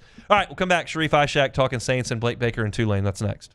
The Hunt Palmer Show. The Highland Insurance Group, HighlandIG.com, HighlandIG.com for all your property and casualty needs, your commercial insurance needs. They can help you out, the Highland Insurance Group. They're experts, technically, when it comes to examining insurance policies. Not everyone in the insurance game is like that. There are a lot of folks that are just good salespeople that just try to cut corners with cost and win on price point, and that's how they generate business. And that's one way to do it, but I would not suggest that that's the best way to handle clients. And so the Highland Insurance Group doesn't do it that way. They take their prospective clients, they analyze those policies, and they make sure their clients are taken care of for those premium dollars. There's a lot of insurance jargon in those policies, and sometimes things get lost. And then you pay that money for the policy up front. You have something you think you're covered for. You're not because of an exclusion. And then all of a sudden, you're out on both ends. The Highland Insurance Group's not going to let that happen. They understand premium's important to their customers and their clients. They understand that, and they take it very seriously. But they also want to make sure that you're covered. And they have experts to make sure you're with the right market at the right price for your business. If you're happy with your insurance broker currently, stay there. But if you'd like a second opinion, the Highland Insurance Group would love to help you with that. It's the Highland Insurance Group. Find them online, HighlandIG.com. Attention diesel mechanics. River Parish Contractors has an immediate full-time opening with benefits. Valid licenses and TWIC card is required to apply. Call or text Big Jake today at 985-479-9858 or go to rpcontractors.com and click on Apply Now. Come be part of the team that values hard work, has a high standard of excellence, and delivers projects on time and safely. River Parish Contractors. Let's get building. In South Louisiana, you can always count on good people coming together to help our children. At Dreams Come True, we grant wishes for Louisiana children with life-threatening illnesses. But to do this, we need funds. That's why we're trying to raise $100,000 for Dreams Come True by giving away the Blessed Builders School. Make your backyard's dream come true while helping our kids. Just go to dreampoolla.com and you can find out how your $25 donation might help win you a Duplessis pool. Looking for cleaner energy? Propane is energy for everyone. Propane water heaters are very cost efficient, and the savings are even greater with a tankless propane water heater. We all know that Louisiana propane is a safe and environmentally friendly fuel. So why not go green while you save some green? I'm Miss Louisiana, Gabrielle McLeod, and for more information, visit louisianapropane.com.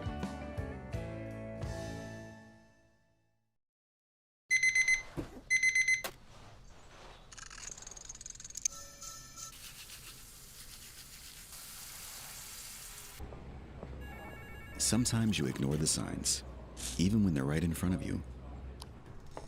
Problem gambling isn't always easy to spot. Know the signs. Set your limit. Learn more about healthy gambling habits by visiting us online or text or call for free confidential help now. I'm Lawyer Locke Meredith.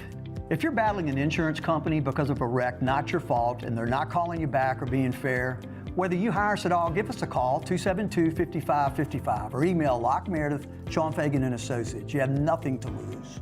Hello, I'm Collins Meredith. If you've been injured on the job, you likely have a workers' compensation claim, but you may also have a tort claim which opens up significant recovery rights not normally available for a work injury. If this is you, call us or come see us at Locke Meredith, Sean Fagan and Associates. BRAC teamed up to reimagine your parks, and you imagined big. With your help, we went to work, creating 12 beautiful community parks across the parish. A family-sized water park, miles and miles of trails, and parks just for your dogs. There are more places to splash, to explore, to run wild, and even soar. This is the Hunt Palmer Show, brought to you by Daryl May Remax Partners. Looking for land to hunt or build? Call Daryl May Remax Partners.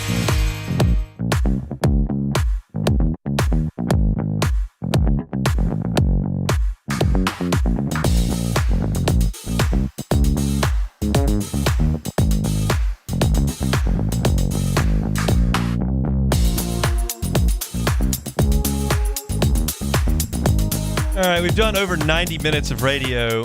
No, sorry, that's incorrect. That would be 3 hours and 30 minutes of radio, and I can't do that in terms of math. But 3 hours and 30 minutes of radio this week. We have not talked about the Saints. We will do that with Sheree Aishak here coming up. But I want to start things talking about Tulane. John Summerall headed to Florida. Sheree, how you feel about that? Deserving, man. He was almost in tears today at the press conference talking about having to leave Tulane and everything he's built here. But very deserving of the job. It is what it is, man. This job, if you can do what Summerall and Willie Fritz did in their time here, it's going to springboard you to a much bigger job and put you in an even better situation long term. And that's what Summerall did. He gave this, he picked up where Willie Fritz left off and elevated even more. And I know how Florida fans are, and they can be fickle and they can be grumpy and always unhappy. They're very tough on their coaches and players, but they should certainly appreciate John Summerall a lot because he's the football maniac. He is going to do his best to win, and he did it here. Now they're one win away from doing something Tulane has never done before. Their biggest game in school history is being played here Friday on campus. So Florida's getting a great coach, and they're getting a guy who's very motivated and loves the game of football. All right, so let's talk about Tulane's opening, specifically Blake Baker's candidacy for that. How are you feeling about that uptown?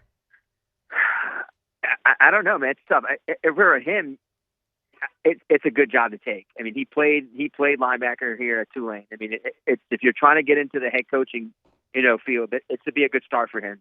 He should see the success that they've had at Tulane under Fritz and Summerall and be like, yeah, this can help elevate me and get my coaching career started now.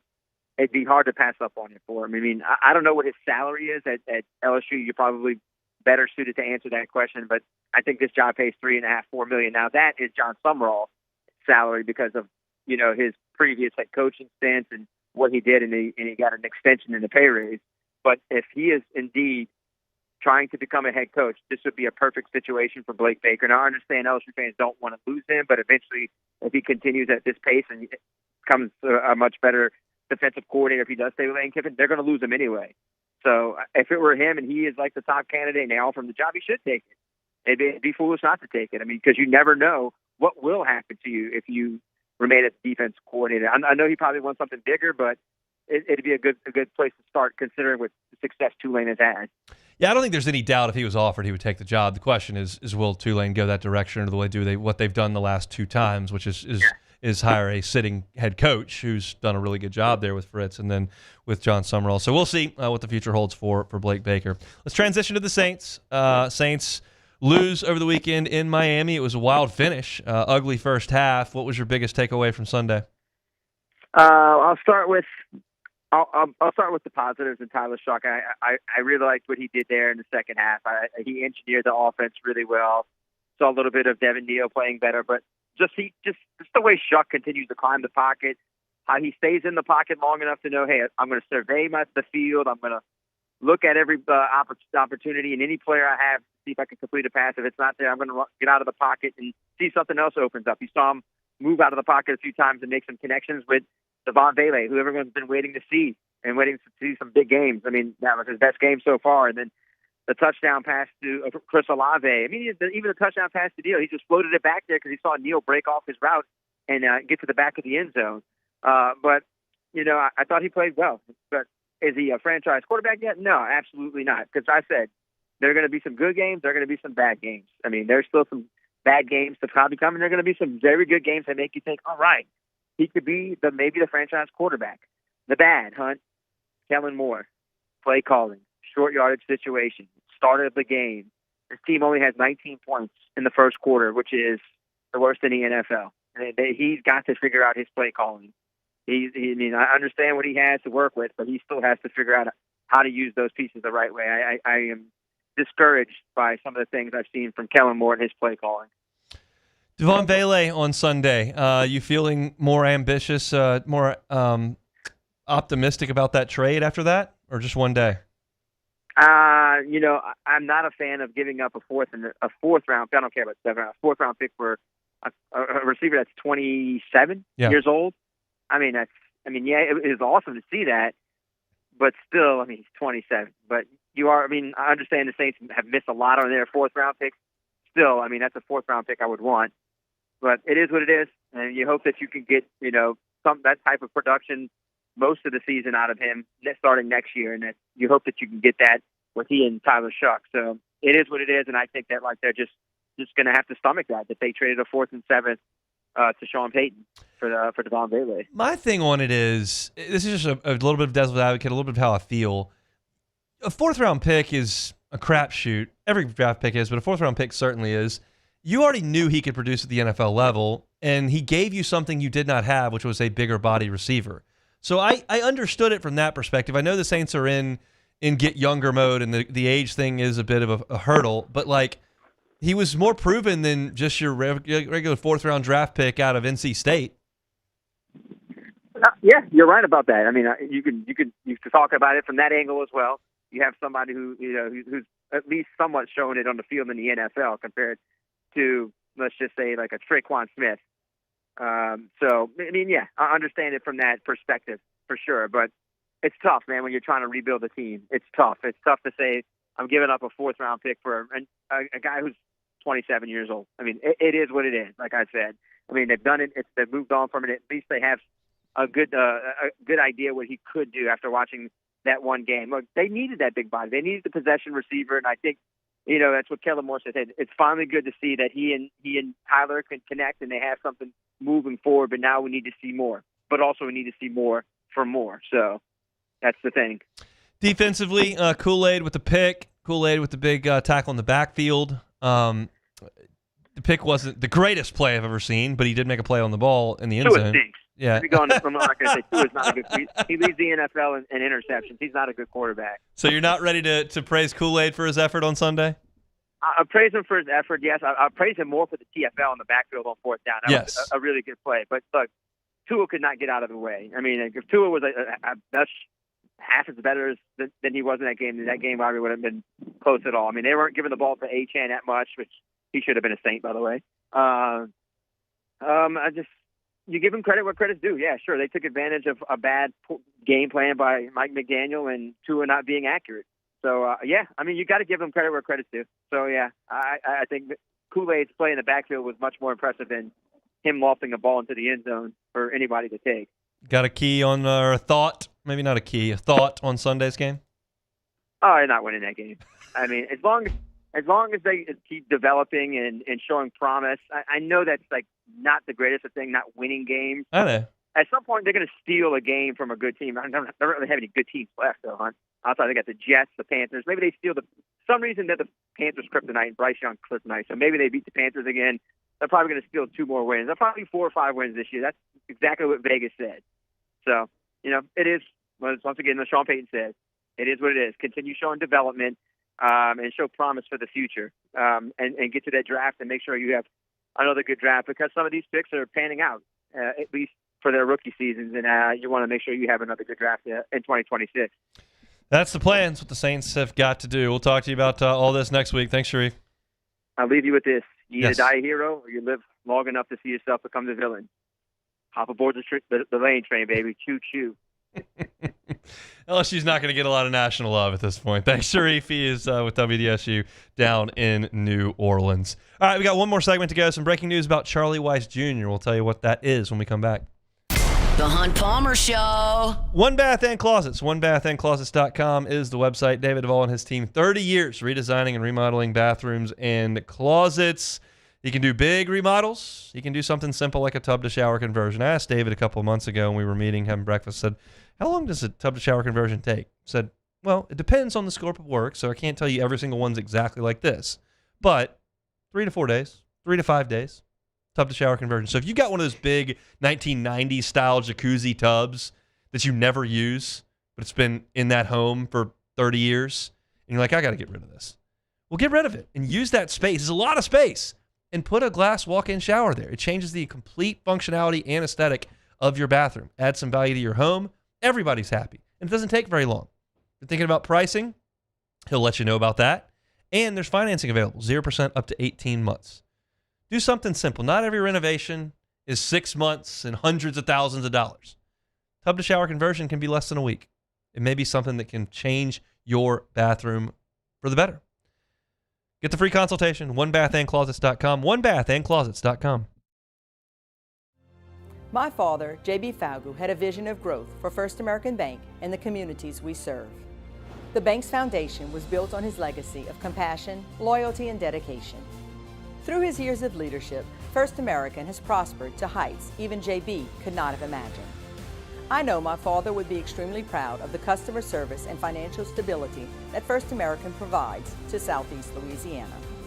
We continue to thrive because of the legacy of J.B. Falgu.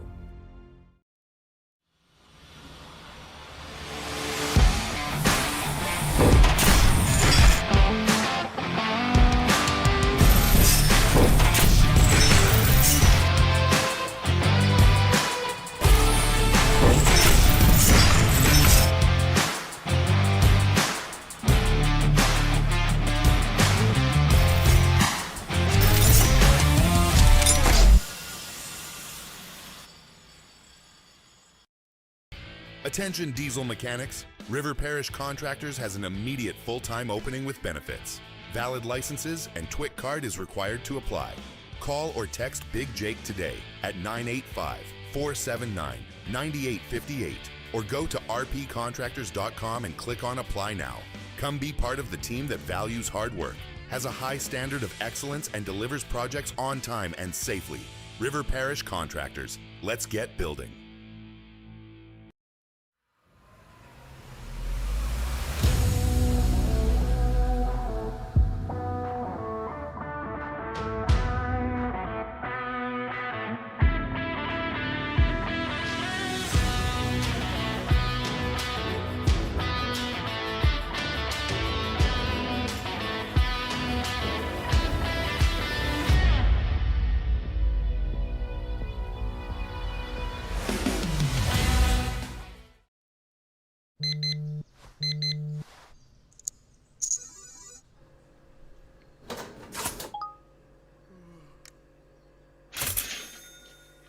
Sometimes you ignore the signs, even when they're right in front of you.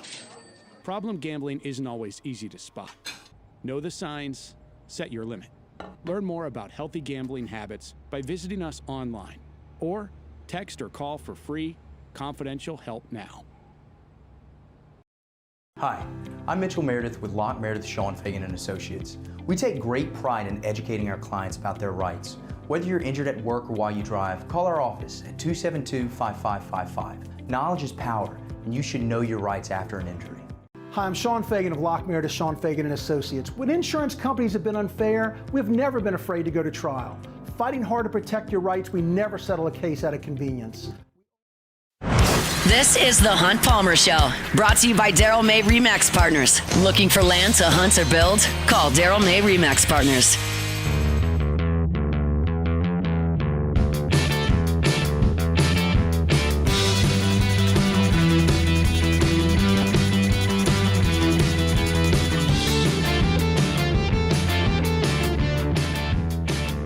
Wrapping things up, Tuesday shows brought to you by Daryl May, RE/MAX Partners, licensed realtor in Louisiana and Mississippi, looking to buy or sell a home or some land. Daryl May, RE/MAX Partners, Louisiana or Mississippi.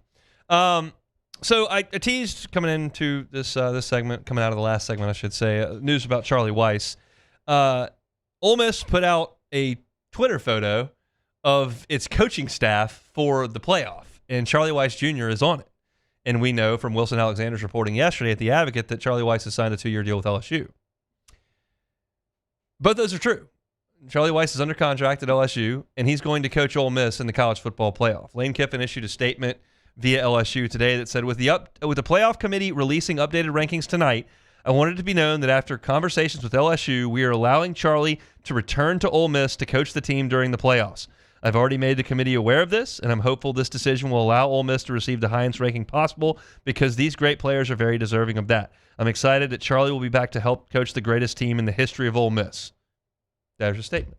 So Charlie Weiss Jr. is going to go back, and he's going to call the plays for Ole Miss, and that does help him. I told you at the end of hour number 1, I was like, this is good that LSU's got that brain trust moving forward, but to take Lane Kiffin and Charlie Weiss away from Ole Miss for this playoff run is crippling to Ole Miss's offensive continuity because they don't have another play caller. They would probably have to go to Joe Judge to call plays, and Joe Judge has never been an offensive coordinator to my knowledge. Now, he's been an NFL head coach, which is, they don't just give those away. You got to earn that, but he's not a play caller.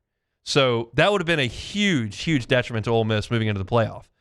Now, Charlie Weiss Jr. going up there, they can just kind of run their offense. Like, yeah, you'd like to have Lane Kiffin there. He's the brain. He's the top of the whole thing.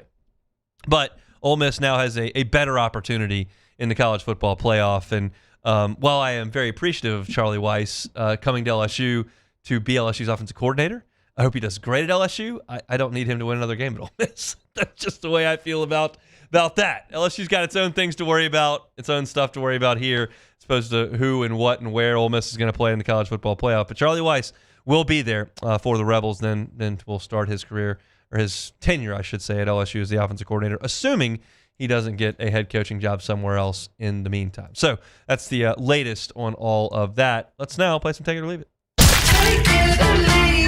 Take it or leave it. Take it or leave it. Presented to you by Flight by Yingling, the next generation of light beer, crafted by America's oldest brewery. Today's hottest stories in sports, news, and sometimes even Hunt's life. The question is, will he take them or leave them? Flight by Yingling, the next generation of light beer. It's just 95 calories. It's only 2.6 carbs. That's exactly what you're looking for a light beer, but it also has all that flavor that you're looking for in a cold beer. Yingling, the oldest brewery in America, Pottsville, Pennsylvania, still to this day family run. Yingling, Flight by Yingling, next generation of light beer. All right, let's keep it in Pennsylvania with National Signing Day tomorrow. Penn State currently has 5 recruits, no head coach, and the 129th best class in the country. Is Penn State in trouble? Take it or leave it. I'll leave it. Leave it alone. The high school class right now, not the biggest deal in the world. It feels like they kind of know where they're headed with the coach. It might be Kalani Sitake, and we'll see what he can pull from BYU. They're very different places, BYU and Penn State, geographically, and then in terms of the culture. But when you're right behind Harvard in signing classes, it's a tough scene, and that's right where Penn State is right now. 5 commitments. It's not good in Happy Valley, but they made the decision to move on from James Franklin. They got to find somebody that's better than James Franklin. That's the goal, and then you go to the portal and try to fill out your roster. And the funny part is their whole recruiting class is actually at Virginia Tech now. It is. Yeah, that's right. That kind of stings. Okay, so the New Jersey home of Eagles. The New Jersey home of Philadelphia Eagles offensive coordinator Kevin Patullo was vandalized with eggs early Saturday morning, according to Morristown Police Department. The incident occurred after the Eagles' 24-15 home loss to the Chicago Bears on Friday. Egging the coach's house for poor performance. Take it or leave it. I'm going to leave that one. People do really, really stupid stuff. I'm not sure it's the best use of time to run out to the Oxford airport and yell obscenities at Lane Kiffin and block his vehicle. I'm not sure it's the best thing to do is to go and throw eggs at a coach's house because you're not happy with how his unit performs. I think people are a little nuts. I don't think it's an awesome idea to run to Twitter and bash people and athletes when they drop a ball or make an error or strike out. I think it's just I think that's just pretty pathetic behavior, but it's going to happen today and tomorrow and for the next 50 years because people just have to express themselves that way.